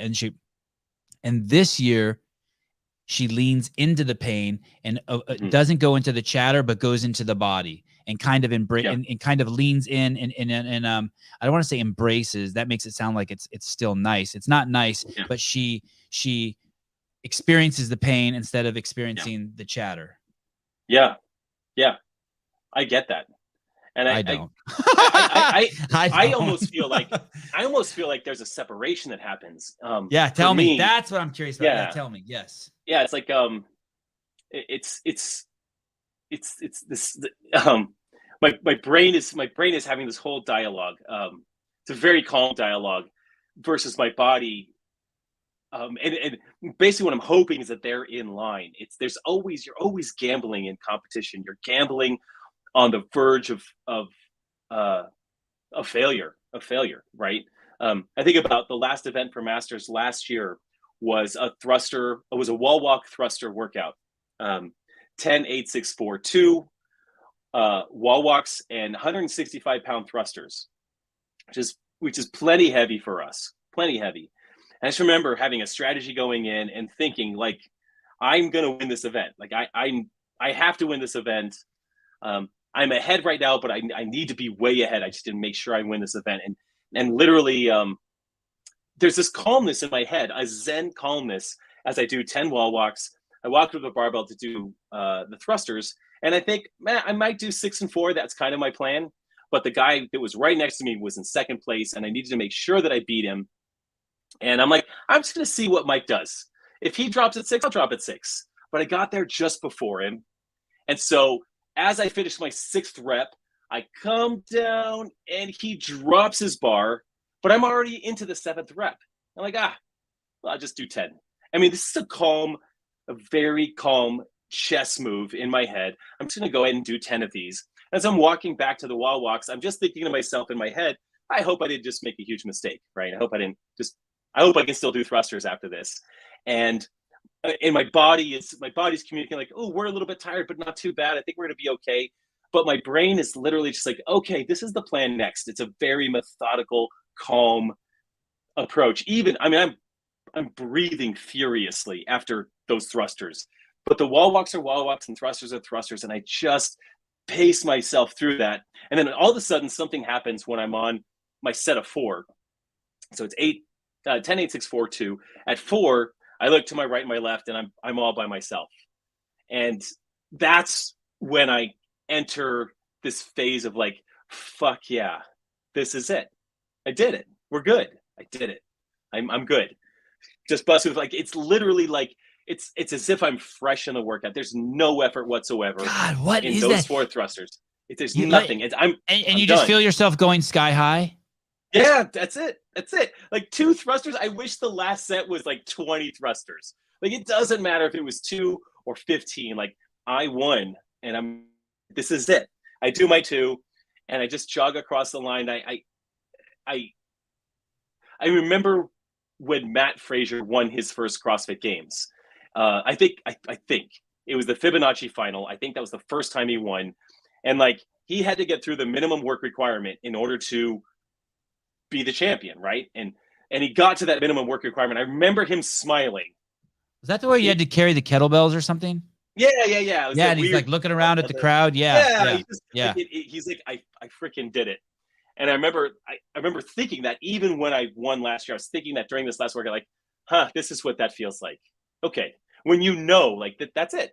We won, and it's very strange to not feel anything, to finish workouts in the gym. You would be flat on the ground at the end of something like this, but to finish that and literally be totally okay. The body is an amazing thing, and I don't know what adrenaline, dopamine drugs are jamming through the system at that point, but they're very powerful, really, really powerful, because I don't feel anything. I don't feel any pain. I'm just considering in my head, like, oh, I hope I didn't do too many thrusters because I don't want to fail a wall walk. But it's all very logical. I'm not feeling pain. I'm just sensing, like, don't make a mistake with your body. Let's make sure we stay in our lane on what my body can do. But I don't feel anything physically. That makes sense. Does how long have you been doing the Mayhem programming? Just 2 years. Just about 2 years. Yeah. Does any part of you ever think, oh man, what if I would have found this when I was 15? It's so nice. I would have saved so much time. God, when I was like 40 and 41, I was too cheap to buy programming. So I was just following like comp train, elite athlete programming. There's no instruction. It's just this workout, then this one, then this one, then this one, then this one. It was just this is all the stuff. And I would just slug my way through that stuff, thinking that, like, if I just get through this ridiculous, insane volume, I'll be a great athlete. And it's not the case. It's not the case. At that time, I switched to Comp Train Masters. Oh, yeah. Okay. Yeah, I switched to Comp Train Masters. The volume went way down compared to what I was doing before. And I really felt like I was really confused. Like, can I get it done with this amount of volume? Is this good? Is this okay? And I just decided that I failed twice. At 40 and 41, I failed to make it to the games. So I was like, okay, whatever Comp Train Masters has, I'm doing that. And I went in 2018, did well. Went 2019, and I won. It wasn't until like 2020, I was just kind of bored, and a friend recommended Mayhem Masters, so I did a free week, and I really liked the layout of the programming. And since then, I've really enjoyed like the diverse coaches and all that stuff. But if I would have had this style of Masters programming when I was 40, I could be on my 5th, 6th CrossFit Games instead of my 4th. You know, it's not just programming. There's instruction with it too. Yeah. I asked that because I just listened to a podcast. I fucking hate podcasts. Not only do I hate podcasts, the worst podcast in the space are CrossFit podcasts. I mean, I shouldn't say that. All podcasts 99% podcasts are fucking horrible. But I guess that's good because that's why I'm taking over. So that's I it. won't bitch. Taking over the world. Yeah. But I listened to this podcast and the guy is talking about what he hears about Mayhem and that you go there and there's no coaching. You're not even there and you're telling me you're getting coaching with your programming. Well, I mean, I'm not getting direct coaching, right? I mean, I'm not talking to Rich. So the guy's right. Talking to the guys. Okay, the guy's right. All right, fuck it. I'm sorry. Yeah. Mayhem sucks. Go ahead. Yeah, when it comes down to it, I'm following what it says, but there's Right. instruction in there. Like, there's instruction on Well, what you I'm not should saying be you're doing. getting physical coaching, but it's not like, Yeah. hey, do Fran. Right. No, it's here's expected time frames. Here's what this should look like. Scale if necessary. Tons of scaling. Here's a breakdown of different age groups and what you should expect there. There's open semifinal games tracks. So you're not just walking blind. But you are on your own. Like, I mean, that's the one thing about doing this type of training is that you're rarely able to, you're not doing classes. This isn't, that's the one drawback of being a master's or even kind of a games athlete is that oftentimes you're on your own. It's me in the corner of the gym getting my shit done. Whatever Mayhem Master says, that's what I'm chipping through, right? And even when a gym follows Mayhem, the Mayhem Masters track doesn't necessarily follow the gym track. So you're not jumping into classes, so you miss that community feel. And that's a bummer because CrossFit is a community feel. So if you can somehow like bring a couple of people in to get this shit done with you, it's 1,000 times more enjoyable. But I'm a solo. I don't mind doing it on my own. I prefer, even if you and I were training together, if you just had like 3 or 4 hours to spend with me, you scale appropriately, and then we could just battle it out together, appropriately scaled. You'd be laughing the whole time because I'm so damn funny. You'd be just fucking cracking up. It'd be great. Jason, do you have more time? I do. Yeah, whatever you need. I'm going to pull you off for a second. I'm going to pull myself off. I have to go pee. My bladder's about to pop. I'm starting to do a dance. I'll be back in 30 seconds. Okay.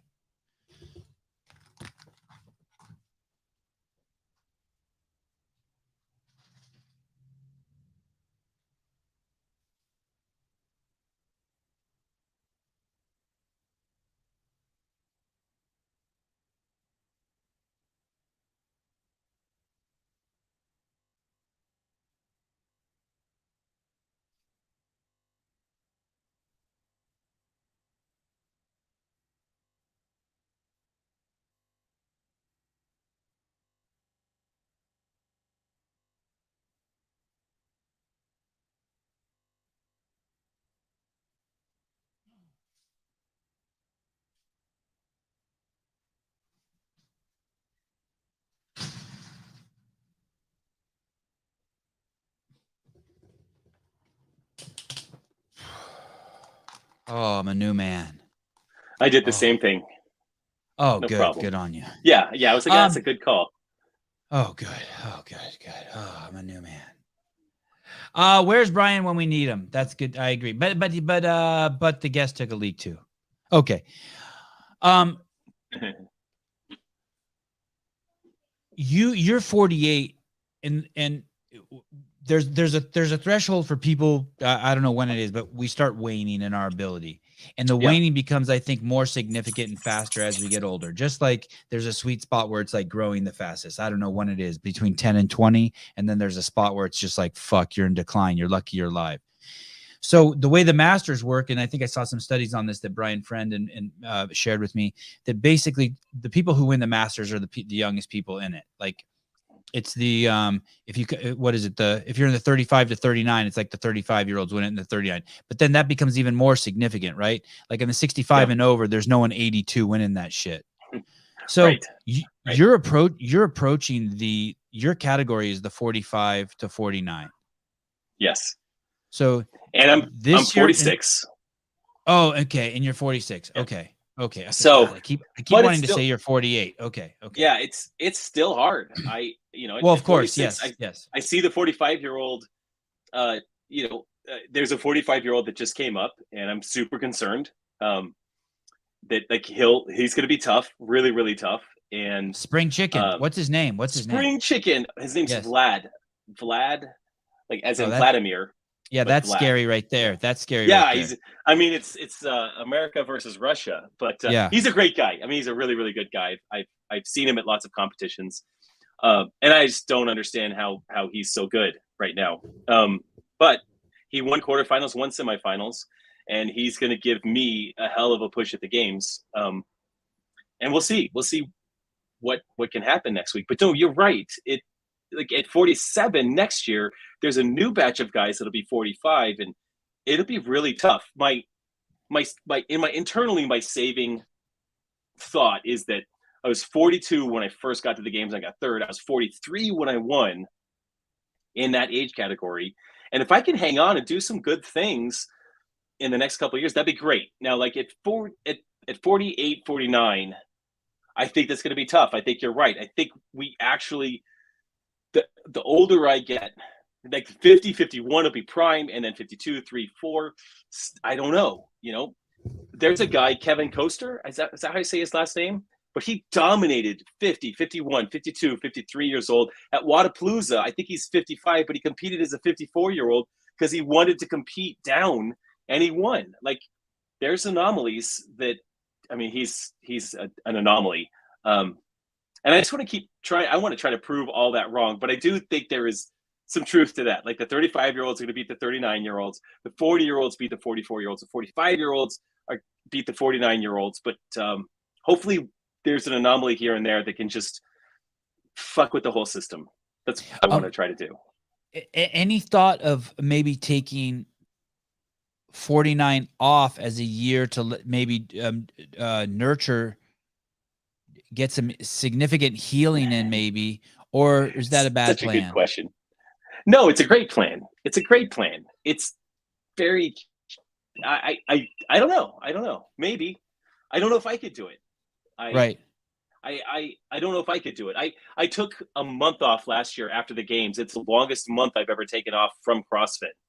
But the only way I bargained with myself to take that amount of time off, and I really did need to heal. I had some stuff that was creeping in that was really painful.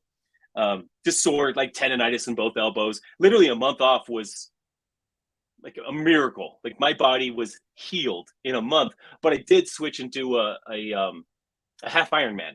So I had mentally, I had to switch gears and just go all in on something completely unique, completely different, and super scary for me. Swimming 1.2 miles in open water. Like there's nothing scarier than that for me. And I did that. Why is that? Why is that? I don't know. I'm scared of water. It's just scary. Okay. I don't know why. I almost drowned boogie boarding when I was like 19 in California. I lost my board and I could not get to shore, and I was just getting crushed by waves. And I think there was something that happened there that did something in my head. So now just swimming in open water, sometimes I can stay nice and calm. Like I'm going to head to a lake tomorrow to do some open water swimming. Other times, I was practicing open water swimming in Lincoln, Nebraska last week with Kyle Kasper-Bowers, some of his athletes. And we were just a small lake, but it was kind of windy, a little bit choppy. Panic was super high. So it just gets me. But to take time off from CrossFit, for me, with my addictive personality, with my drive to just want to continue to push and push and push, I had to choose something. And my 21-year-old son convinced me to do a half Ironman with him. I was like, all right, yeah, let's do that. And then he freaking got COVID. He actually got sick the week before the event. So he left me stranded doing the stupid triathlon all by myself. Did he still want to do it? No, he was super sick. Oh, he was dead. He was dead. I mean, it wasn't a mild. He just got it. Of all the times, of all the years, he was just not a kid that was going to get vaccinated because he's 19 or 20. So it just happened to hit him. Well, I thought that's what they did at 19 or 20. I thought all the 19-year-olds just ran. Well, he's lucky because the vaccine doesn't work. So good on him. Doesn't do anything. Yeah. And he was sick for a day. Well, it actually does do something. It makes you immunocompromised for other shit, but super who wants sick. that? I'll tell you what, on a side note. So the games last year required... Yeah, lean in so no one hears us. Go ahead, lean in. Yeah, I know. So no one hears it because we don't want to get kicked off of YouTube or like freaking Instagram. We want to just keep this on top. But so I had COVID. I got COVID in like October of 2020. Whatever. I was sick for a couple of days, lost my sense of taste for a week. Done. I'm done. I'm good. But the CrossFit Games required a vaccine or a test, right? And I did not want to get a false positive. This is a dream come true to go to the games again. I don't want to gamble on that at all. So 2 weeks before the games, I went and got the the Johnson & Johnson shot. That afternoon, I did a track session, killed it. And that night, I had chills, man. I had the chills. I was sitting literally outside in Bismarck, North Dakota. I think that's North Dakota. It was like 90 degrees out, and I've got chills. I'm freezing. And that night, I went to a really dark place. I got super, super sick that night. So sick. Like I thought I was gonna die. Were you pissed? So pissed. I was so pissed. I didn't want to get the vaccine. I was, I'm a healthy human being, and I've got an immune system, whatever. So, but I got it. And when I went through that, I was sick Saturday, took Sunday off. And that's the weekend I'm watching everyone else on social media. They're all training for the games. They're doing skiing. They're swimming in lakes. I'm watching everyone training flat out, and I'm on my ass dying. And anyway, I got back to training and I went to the games and it did well. But when I got to the games, the interesting thing was for Masters, we had to show our vaccine card to one of the guy at the front door. That's it. To walk into like the registration area, there's like the guys that check your pass. He just wanted to see it. I could have shown him a blank piece of paper. He's like, yeah, go ahead. I'm like, I went through all of that for this guy that's paid $6 an hour to do that. Are you kidding me? You wanted an anal swab so bad. Yeah, I want crazy. Them, I know the feeling right now, just to prove that I did this, that I played by the rules. Anyway, I got COVID again like a year later, or like last winter. So, whatever. Hey, did you have any side effects from the vaccine? Did not, except for being really sick that weekend. Good. Okay. And of course, yeah. I'm glad to hear that. Awesome. Good on you. Thank God. Fingers crossed. Wish someone would.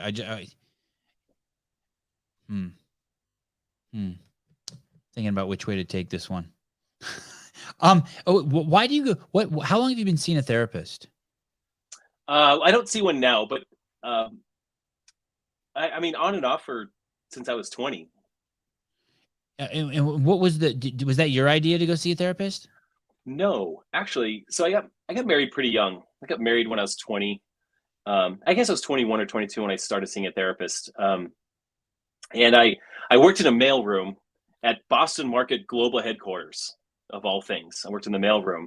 And MAIL. MIM, yeah. Yeah. Okay. And randomly I struck up a conversation with one of the executives, like the chief human resource officer, whatever. Super nice guy. We got lunch one day, and I was just telling him, like, I was young, I had a baby, and life was super overwhelming being a 21-year-old or 22-year-old with a baby and a solo income making whatever $10 an hour. It was tough.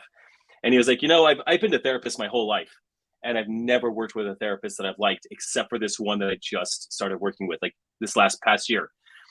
And I was like, oh, okay, that's kind of cool. He's like, well, I don't know where you're at. Hey, I don't know where you're at, but if you want to go talk to somebody, I'd highly recommend this guy. Oh, and by the way, I know what you get paid. You cannot afford him. Ooh, so that's what I was thinking. That's always what I think whenever someone says they go to therapy. Yeah. So he said, just book your sessions. They'll be on me. So he paid for my therapy for like 2 or 3 years. And it was amazing. It was really, really good. In fact, it was so good. So transparent, so helpful for me at that time. I was literally like a 20-year-old child with a baby, married with a baby. So I was such a baby, so young, emotionally young. Therapist was really, really helpful. And I was inspired. At 25, I started a master's program to be a therapist. I got a master's in counseling psychology to be a therapist. Then I went on to be a therapist for like 3 or 4 years, 4 or 5 years, actually, until I was about 30, 31. And it turns out like I'm a terrible therapist. Like you have to be passionate. You have to love to be a therapist. I think I was so grateful for the impact this therapist had on my life that I wanted to be able to do that with others, doing the exact same thing. And I'm just not that guy. I'm so not. What that do they guy. do? What do they do? What was the point of going to therapy? Did you have did I you didn't have a know. point? Oh, okay. No, So not at you all. just went in there like, hey, this dude's paying for it. I'm going to go in and Yeah. get a massage, a mental massage. Basically, yeah. And do you leave with tools? It depends on the therapy. Depends on the therapist or kind of their approach. Some therapists will be more behavioral. You'll be walking away with tools, things to practice, ways to change your life or something like that. This therapist was more of a it's really hard, but more experiential, meaning the conversation in therapy had an experiential value that ideally would change your trajectory, right? It would change how you felt about yourself, how you felt about life, think the way you saw life, sort of changing the way I viewed the world. And that was, at that time in my life, it was very helpful. But he's not a therapist. I didn't walk away having quit smoking. That was a different therapist to attempt to quit chewing tobacco, but I chickened out on that one. So, but different therapists are going to provide a different style of resources, almost like different fitness trainers. Like some trainers they're going to do 5x5s, and you're going to do some cardio, and you're going to do arms and back and bench and whatever all that stuff is, and others are going to do CrossFit. So therapists' approaches are going to be really, really different depending on the therapist. And if it's not working, like, you just switch therapists. There's no reason. But the idea with this therapist and the therapy that I tended to end up providing was really just relationship based. That having an honest, authentic conversation with another human being. Yes, you're paying them, which is always an awkward thing. It's just, so ideally they have your credit card, it just swipes it. But that just the authentic, or someone else's credit card. Fuck it. Whatever, yeah. And Tom was taking care of it at the time. I eventually had to pay myself. It was tough. It was a tough transition in life to pay for my own therapy, because it was like, it's very expensive. They got you addicted to crack. First it was free, and then dang it. Well, and then I worked with that therapist for a number of years, and he was great. And then I on and off with that same therapist through my 30s. There'd just be times when I was like, hey, I just need to come work through some shit. And so I'd see him for 6 months and then be like, I'm good. I'm airborne. I'm like, I just need help launching into something else or transitioning through something else. In fact, there's a tattoo in the middle of my chest that you've seen it on Instagram, right? There's a tattoo right here. And this was a tattoo. I mean, not a tattoo. This was a picture in my therapist's office, this kanji. And it's there's a vertical line with two different, that's it right there. That's the one. And so that vertical line, it means balance. And on the left side is danger, and on the right side is opportunity. And that was on his wall. And whenever I was really in deep thought about something that he was having me work on, I'd always end up looking at that picture on his wall. So at one point, I took a picture of it. I took it to a tattoo artist. I'm like, I want that on my chest. Like, that is a centering point for me. But it's the balance between danger and opportunity, which is what every transition in life, with the experience of every transition in life is. It's a balance between danger and opportunity. Like when you have your first child, it's scary, and there's an amazing opportunity there. Starting CrossFit, there's danger and opportunity in that. And starting a new business, any new adventure, which I tended to do these things a lot. So I tend to write that line between danger and opportunity a lot. It was meaningful to me, so I had it tattooed on my chest. But I saw that therapist through my 30s. Into my 40s, I started switching to like online therapy for like when I kind of needed to transition. Like this? It's like Zoom? Like you're talking to like the cat like this? Okay. Yeah, it's just like this. And it's bumped, I think. And it's amazing. Like BetterHelp, literally, they advertise on YouTube videos and podcasts. BetterHelp.com. I found this great therapist. She was so, so, so good. And amazing that honestly, it was like this. There were times when there's a lot of silence in therapy, a lot of silence where she's really waiting on me to like navigate something or come up with it. I can't believe she's not multitasking. Like if I was an online therapist doing this while I'm talking or while I'm really chewing on, or my patient is chewing on something, I'd literally be checking my email. There's no way I could focus for that long in any way, but she was fantastic. So I think, and there's really good therapists. You can find them online, and I'm super grateful for the ones that I've worked with that have helped me just navigate some serious shit. Like, there's no need to do all this alone. I tell myself now, as I probably need to like navigate. I should probably call the therapist tomorrow and just have some maintenance sessions just to see what kind of comes up. What am I holding on to? You know? When I said tools, I was thinking about the difference between going to someone and they give you adjustments. Yeah. Versus and you need them versus someone who's like, hey, this is a massage ball. I'm going to show you how to use it, and you can unfuck yourself by yourself. That would be great. There's psychological tools like that too, right? There's like, I'm trying to think of who this lady is. She's a famous lady, but you know, she has something called like, let me, I'm gonna screw this up. I think she has something that's called the 4 questions. Interesting. Questions. Let me see if I can get her name. Someone might say it in the or is it the 3 question? Let me see the 3. Let me see. Maybe it's 3 questions. Maybe it's too many questions. No, that's Don Miguel Ruiz. Shit, I can't find her. Anyway, she's great. She's a little weird for me, but she's great. And her thing is this: one of the primary questions is, who would you be without that thought? That bitch cheated on me. Who would you be without that thought? And it's a very powerful question. Who would you be without that thought? Fuck, this workout's hard. Who would you be without that thought? And and so these are tools, and it's fascinating because you can come up to a point in your life and been alive for I mean, shit, I'm sure the majority of the world dies without having any tools to navigate their brain.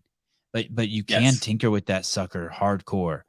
And oxygen deprivation and 100 burpees for time is a good way to get a glimpse of that fucker when it's not happy, when it's throwing a temper tantrum.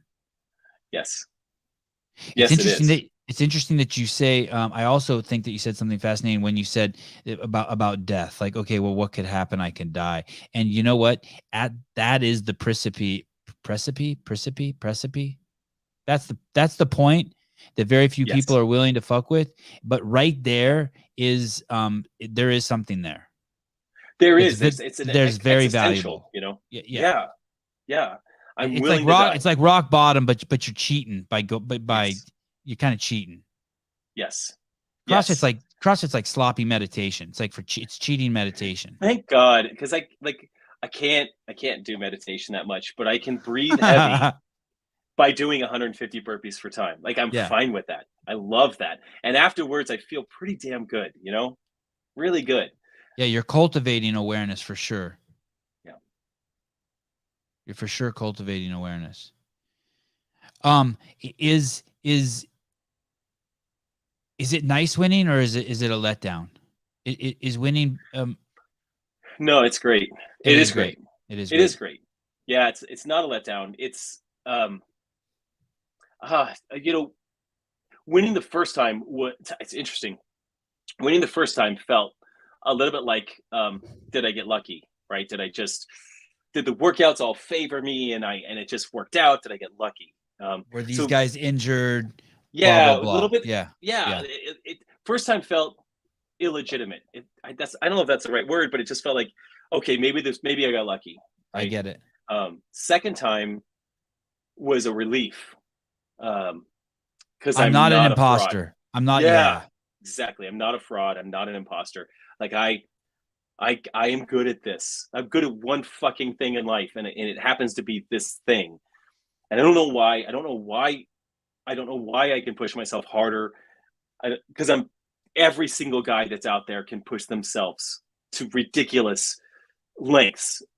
They'll kill themselves for points. Like Greg would say, you know, men will kill themselves for points. And we do that. And I finally got something that I can do, and I'm good at it. But the second win was a relief.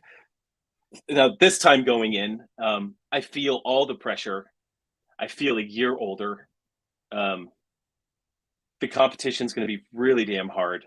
And I want to say that I'll be okay with whatever happens. I want to say that. I wish I could say that.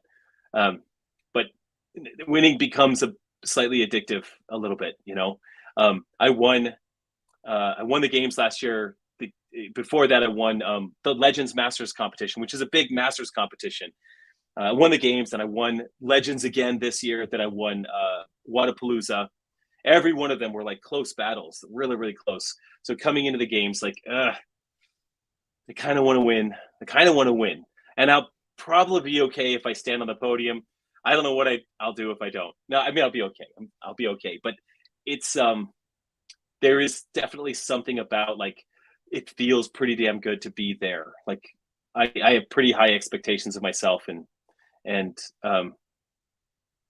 I'll have to call my therapist and figure out the strategies to deal with what happens if I don't do well next week. There's plenty of life lessons in there. I don't really want to learn those lessons that way. There's easier ways to learn things. I'd like to learn the easy way, but it's not a lot I can control next week. But the nerves are high for sure. But winning is good. Yeah. Who will you go with to the games? Yeah. Well, I'm in Madison now, and my wife is here with my younger boys. You brought your whole family. Yeah. Yep. Wow. Well, dude, I hope they televise. I hope they did you know if they plan on streaming any of the Masters? I'm pretty sure they will. Yeah, Bill Grundler's going to announce the Masters. I'm sure him and someone else. He just posted the other day that he's announcing the Masters, which is cool. The live feed that they did for the Masters last year was really, really good. Like, they followed us and they told a story, which was really, really good. Cool. I anticipate they'll do that this year. And they had 20 athletes per male and female division last year. This year there's only 10. So I'm curious. And to you see how came that in goes. seated second? No, Fourth. Okay. Because I suck at virtual competition, man. I've never done well. I've never won an open. I've never won a qualifier. So qualifying for the games in 2018, I was 13th to get to the games. 2019, I was 7th, and I won. Last year, I think I was 4th, and I won. This year, I was 4th or 5th, 4th, I think, and we'll see how it goes. So if I can see my competition, I can chase them down. My only concern this year, honestly, my concern is it looks like we have 6 events, and you want more. And I want more. I want 9. I want like 11. How many did you have last year? Last year we had 7. Okay. And the age groups below us had 9. I think 9 is a great test. In 2018, we had 9 or 11 or something. I think we had 11. It's something in that range. 2018, I think we had 9. So it's really strange that we only have 6 this year. It's frustrating. And but you don't know for sure. You don't know for sure. Maybe there's multiple scores. Okay. Maybe, but there's 6. It says in the rule book that events 1 through 6 will be announced to us August 3rd. So that to me says events 1 through 6 will be announced. Maybe events 1 through 6 will be announced, and maybe there's like events 7 and 8 that won't be announced that day. I don't. Right. God, I hope. Do they ever do that? I know they would do that with individual. Would they do that with Masters? Do they fuck with you guys? Mess with you guys? All right. I hope so, but I don't know. All right. We'll see. You're a man. You're a CrossFitter through and through. I know. I want more. Obviously. Jason, is the gym that you originally opened that you sold in 2019? Is it still open? It is. Yeah. What's it called? It's now called Trailhead CrossFit. It was 5280 CrossFit. Okay. It's in Golden, Colorado. It's a great spot. Oh, I wonder if I've been there. I met you in person at the DDC. Is that what that was called with the medical L1 DDC? Yeah. You were in Santa Cruz? So yeah, I was in Santa Cruz in 2019. So I had randomly sent Bruce Edwards, was the CEO or CFO or whatever he was at the time. I had met him a couple years before, but Greg was really focused on the health stuff at the affiliate level. And as an affiliate owner, I loved that. So I sent an email to Bruce saying, hey, I'm super excited for the direction that we're going here. I love this. The next day I get a text from Greg Glassman. I woke up to a text from Greg, and I was starstruck, obviously. He said, "Hey, Jason, thank you for your kind words. I'd love to fly you out for to attend this DDC in Santa Cruz." And he was like, "I'll cover the airfare, I'll cover the hotel. You cover the rental car." I'm like, "Yeah, I'm in. Awesome." So came out, and there was one night there was like a barbecue. It was a rainy night. It rained the whole weekend, and your beard was like 19 feet long. Very long at the time. Yeah. And I came up to you and I was like, "How do I talk to Sevan? What do I have? What do I have in common?" Oh, he's a camera guy. He likes Leica cameras. I have a Leica. He has a Noctilux. I have a Noctilux. We're going to talk about cameras. I must have like gotten so excited. we were talking about Leica, Noctilux, all of those. You got your 0.95 back there?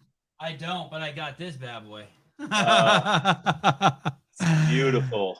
Crazy. Oh, hey. Yeah. And tell me how nice. Tell the world how nice I was. You were super nice. Yeah. And not as tall as I thought you were. Jeez, but very easy, buddy. Easy. I didn't ask for a shit sandwich. I said, tell me how nice I was. I had to throw that out there. I was like, I'm taller. I'm not taller than hardly anybody. Isn't that weird when you're tall? I was with my mom the other day. My mom's 5 foot. And we walked by some lady. I'm like, "Hey, Mom, you're taller than her." And my mom's like, "Whoa."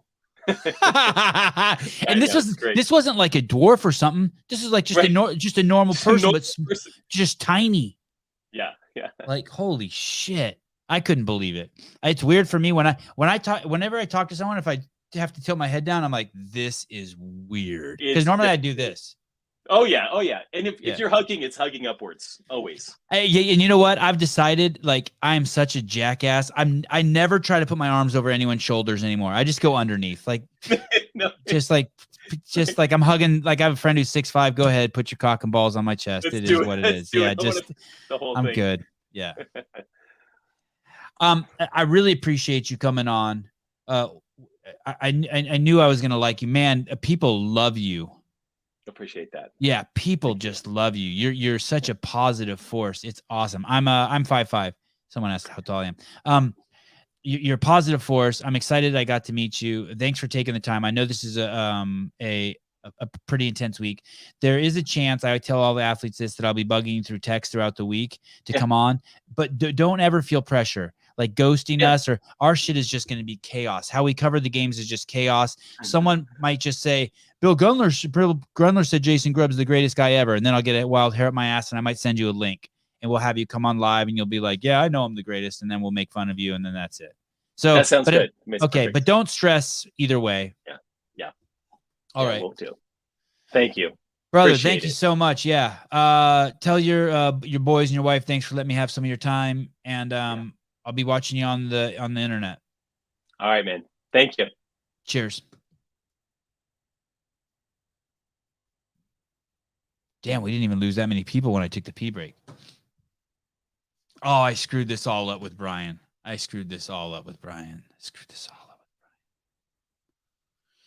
going to call Brian right now while we're live on the air. I'm going to see what happens. I think he's in my favorites. Yeah, he is. Let's see what happens. Can you guys hear it ringing or no? Because I don't have it on speakerphone. He might be asleep.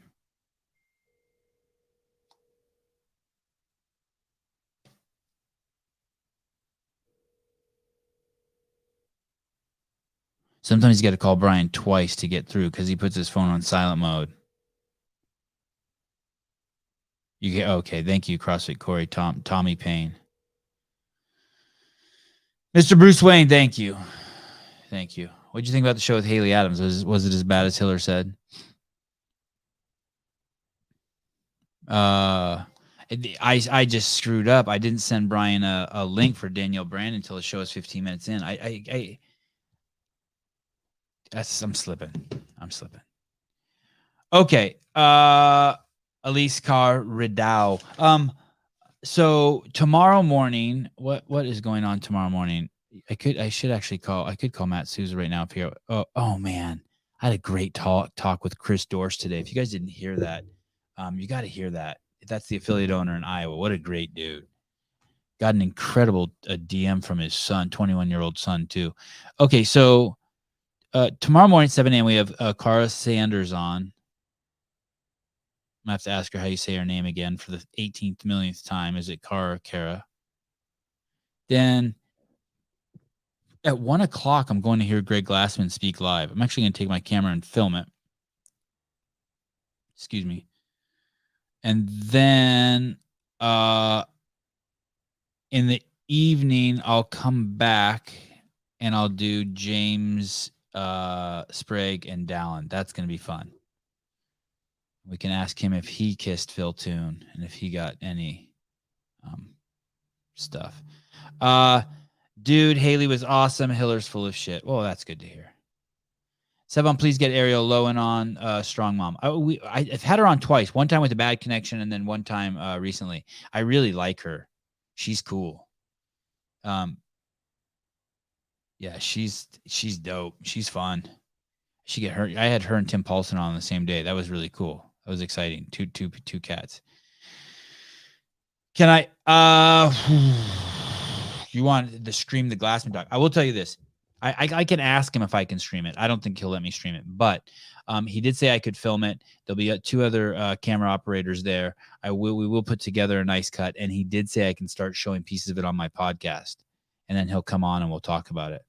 So, you know what happened, Jeff, today with Danielle? I don't know if any of you guys noticed this, but in the beginning of the podcast, like normally I just come in so hot. I just come in and I'm me. And the first 5 minutes, I didn't know what I wanted to do. I didn't.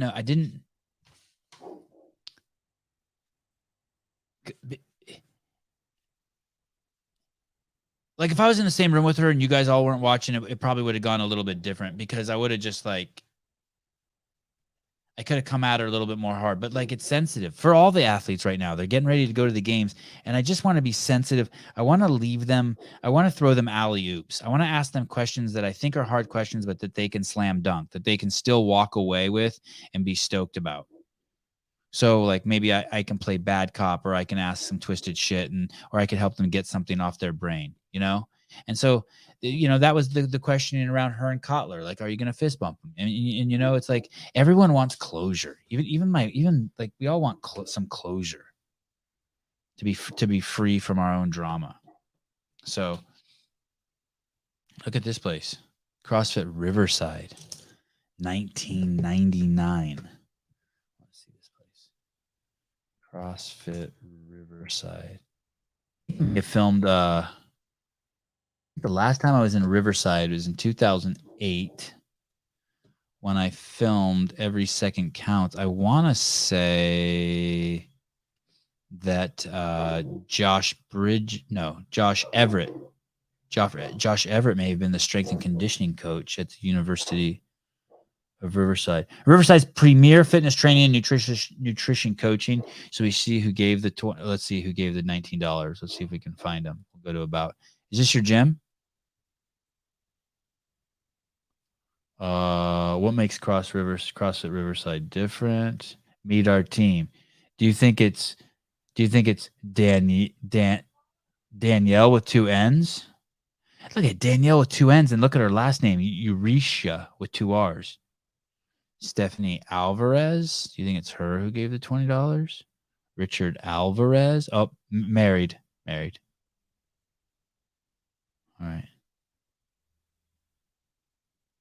God, CrossFitters just look cool. Everyone's strong and happy. Okay, strong.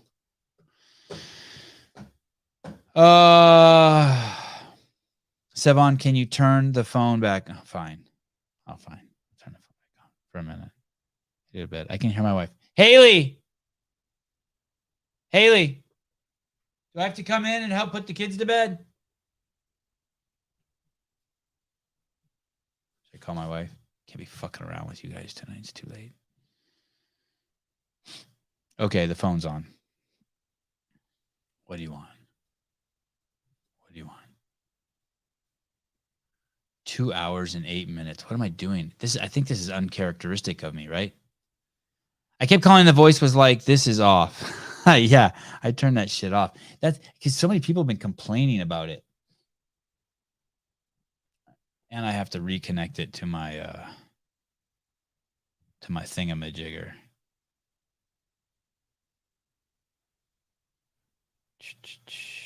All right, this sucker. Oh, there's Will Plummer's calling. Let's go. Hold on, Willie. Hold on. Roadcaster Pro. People get annoyed. Okay, you're on. You're on. People get annoyed by the phone, but it's like it's one of the things that sets this show apart from the others, and so it's like like everyone else is like catching up. So, how long were you quiet there? That's the longest you've ever been quiet before. What do you mean quiet? Like not talking on the air? You mean like when I went to go pee? Yeah, no, you just weren't talking on the air on the show. You mean like live stream for like 30 seconds? You mean after Jason Grubb got off? Yeah. No, I was talking. I think I was talking. Did I have a stroke? Maybe I had a stroke. If someone saw me have a stroke and I was just like tweaking and shit, fuck, send me a text. Clip that part out. Clip that part out. Are you high, Will? What's up with you? Are you stoned? Silent. You were silent. I kept trying to talk to you. Oh, it's because I was fixing my phone. I was fixing my phone. Yeah. Will Brandstetter says, I like the phone call questions during the interviews. The beeping when people are calling is so loud. I know. You know what the thing is? I probably just need to take this phone into my house right now. And while I'm eating dinner, fuck with the settings, right, Will? Yeah, probably. Sevan's wife's name is Haley and my wife's name is Kaylee. That's nice. Kaylee Wow. and Haley sitting in a tree. Okay. Sevan. Yes, what? The affiliate series. Dude, that was so good. Dude, you don't even know how gangster I feel doing that. You don't even know. Dude. I feel so good. Did you see my text? Yeah, you're a good dude. I don't give a. Dedication to all the teachers that told me I'll never amount to nothing. Yeah, makes me want to hear some gangster rap. Yeah, I saw you. Here's the thing, Will. I love you always helping me. I'm overwhelmed by the affiliate contacts. I'm overwhelmed by fucking everything that's going on right now. I have just like when my Instagram account suspended again, and I'm happy. It's like, yeah, fuck. Oh, good. One less input. Lightens it up a little bit. Oh, it's just it's I mean, it's good, it's great, but it's like I want to make sure like that dude was a good affiliate. And like, I don't need every affiliate to be like I would love to just call an affiliate and they tell me about how successful they are and how much they love HQ. And it's just like an hour and a half of like fun. But the problem is this, I feel like most people who want to be on the show, like 51% to 99% end up sucking. And the people who don't want to be on the show end up being the good ones. Yeah. And so I get a little nervous when an affiliate's like, dude, I got a story to tell. I'm like, oh. You know what I mean? No, we want to find the ones that have been there for a minute and have actually been working. Yeah, I just want to be. I think. Yeah, exactly. I mean, the thing is this, and I definitely have an angle and agenda, and part of it is mischievousness, right? I'm being like, I'm gonna have affiliates talk, right? And like that, let's see how HQ likes that. But the other part is like, there is a consistent message that they have, and and if I think we'll hear by the time I've interviewed 10, we'll know exactly what it is. I mean, I think I already know what it is, but then when we get to 52, it'll be like abundantly clear. And hopefully at some point, I mean, I'm a fucking broken record, but the people who bought this thing don't know what they bought. So let's let the affiliate, they sure as hell don't want to listen to me. What? Someone at HQ needs to listen. If they want this, it needs to be above HQ. Those people at HQ who are running the ship right now. So what, Coca-Cola? Yes. Coca-Cola needs to listen? Yes, someone at Coca-Cola needs to listen. Someone who, I mean, there's someone out there who put 20 million. Monster Hydro. Yes. The Monster Girls need to listen. Yes. Unbelievable. Sevan, that's why I sent you that info about our owner. I can promise that he doesn't want to be on the show. Great. Thank you. And Corey, listen, you got to circle back around after the games. After the games, I'll after the games, I'll put JR, Brian, Taylor, Hiller. I'll put probably not Hiller. I'll putting everyone on timeout. Like I changed my phone. We're just loving Sevan. We're loving the lifeboat. That's what we're doing. Yeah, we're loving exactly. You mean by doing the affiliate thing? Yeah, love the lifeboat. Give them a fucking voice, and hopefully someone there will be like, "Oh shit, these motherfuckers!" Like the people who work at HQ, some of them are just trying to survive. They need to stop worrying about themselves and worry about the affiliates, because it's so gangster there right now. I mean, it's been gangster there since 2018. It's a tough place to work. So yeah, but that's the truth. Who was it who said? Yeah, that guy, Chris Dorset, his life got better when he realized that he had to take care of his son, right? He stopped thinking about himself, stopped thinking about his own problems, got off the drugs, got off the shit, and he focused his life on taking care of his son, right? By the way, his son DM'd me the most awesome, heart-wrenching, just loving on me. Just so cool. Like, dude, I cried the whole podcast. Yeah, it was dope. But that's what HQ needs to do. Stop worrying about yourself and just worry about the affiliates. What do the affiliates want? This guy said it. Everyone says it. Don't fuck up the brand and give us media. We just want some media. Health. Yeah. Health. Yeah. Focus on fitness and health. Yeah. That's all I want is help prevent chronic disease. I mean, I thought my grandfather was Alzheimer's, and like the movement stopped and he eats like shit. But somehow this dude's on his like 12th life. Like he got COVID and he got through it. He didn't even knew he had COVID. How old is he? Unbelievable. He just turned 80. It's a good ass life. Yeah. I called him and I was like, "How you doing, Papa?" When he had it. He goes, "Oh, I'm all right." And I go, "What about like the COVID?" And he goes, "Oh no, I just had a touch of it." Like awesome. this dude fucking doesn't even know about it, that he's fine. Like he's not in great health. Hey, what did you think about Jason Grubb? He got the Johnson & Johnson so that he wouldn't. So he got the vaccine so that if he wouldn't get to the games and be tested, and they say he has it when he doesn't. He didn't want the false positive. That kind of broke my heart. Horrible. Yeah, it broke my heart. I mean, I feel for him. I had to get it. I hating on him for it. I ain't hating on him, but it broke my heart. What'd you say? You had to get it too? Yeah, the military made me get it. I didn't know you're in the military. Oh. Yeah, I'm in the Army. Yeah. Did I know that? And I just can't remember. It's been mentioned, but you're all right. You're chilling. You got a lot of people. This is Will Plummer? Yeah. You're the dude we worked together at Wadapalooza? Yeah, Wadapalooza, Granite Games. Fuck is wrong with me? Then we're about to do the camping behind the scenes. It's about to be legit. Yeah, you're my boy. Shit. Yeah. You're like my home phone number. And we're loving on the lifeboat. That's the new movement. Okay, loving on the lifeboat. All right. Yeah. Thanks for calling, Will. Yeah. Have a good night, Sevan. Okay, loving on the lifeboat. Free marketing from Will Plummer. Okay. See you guys tomorrow in 10 hours, 43 minutes. Hopefully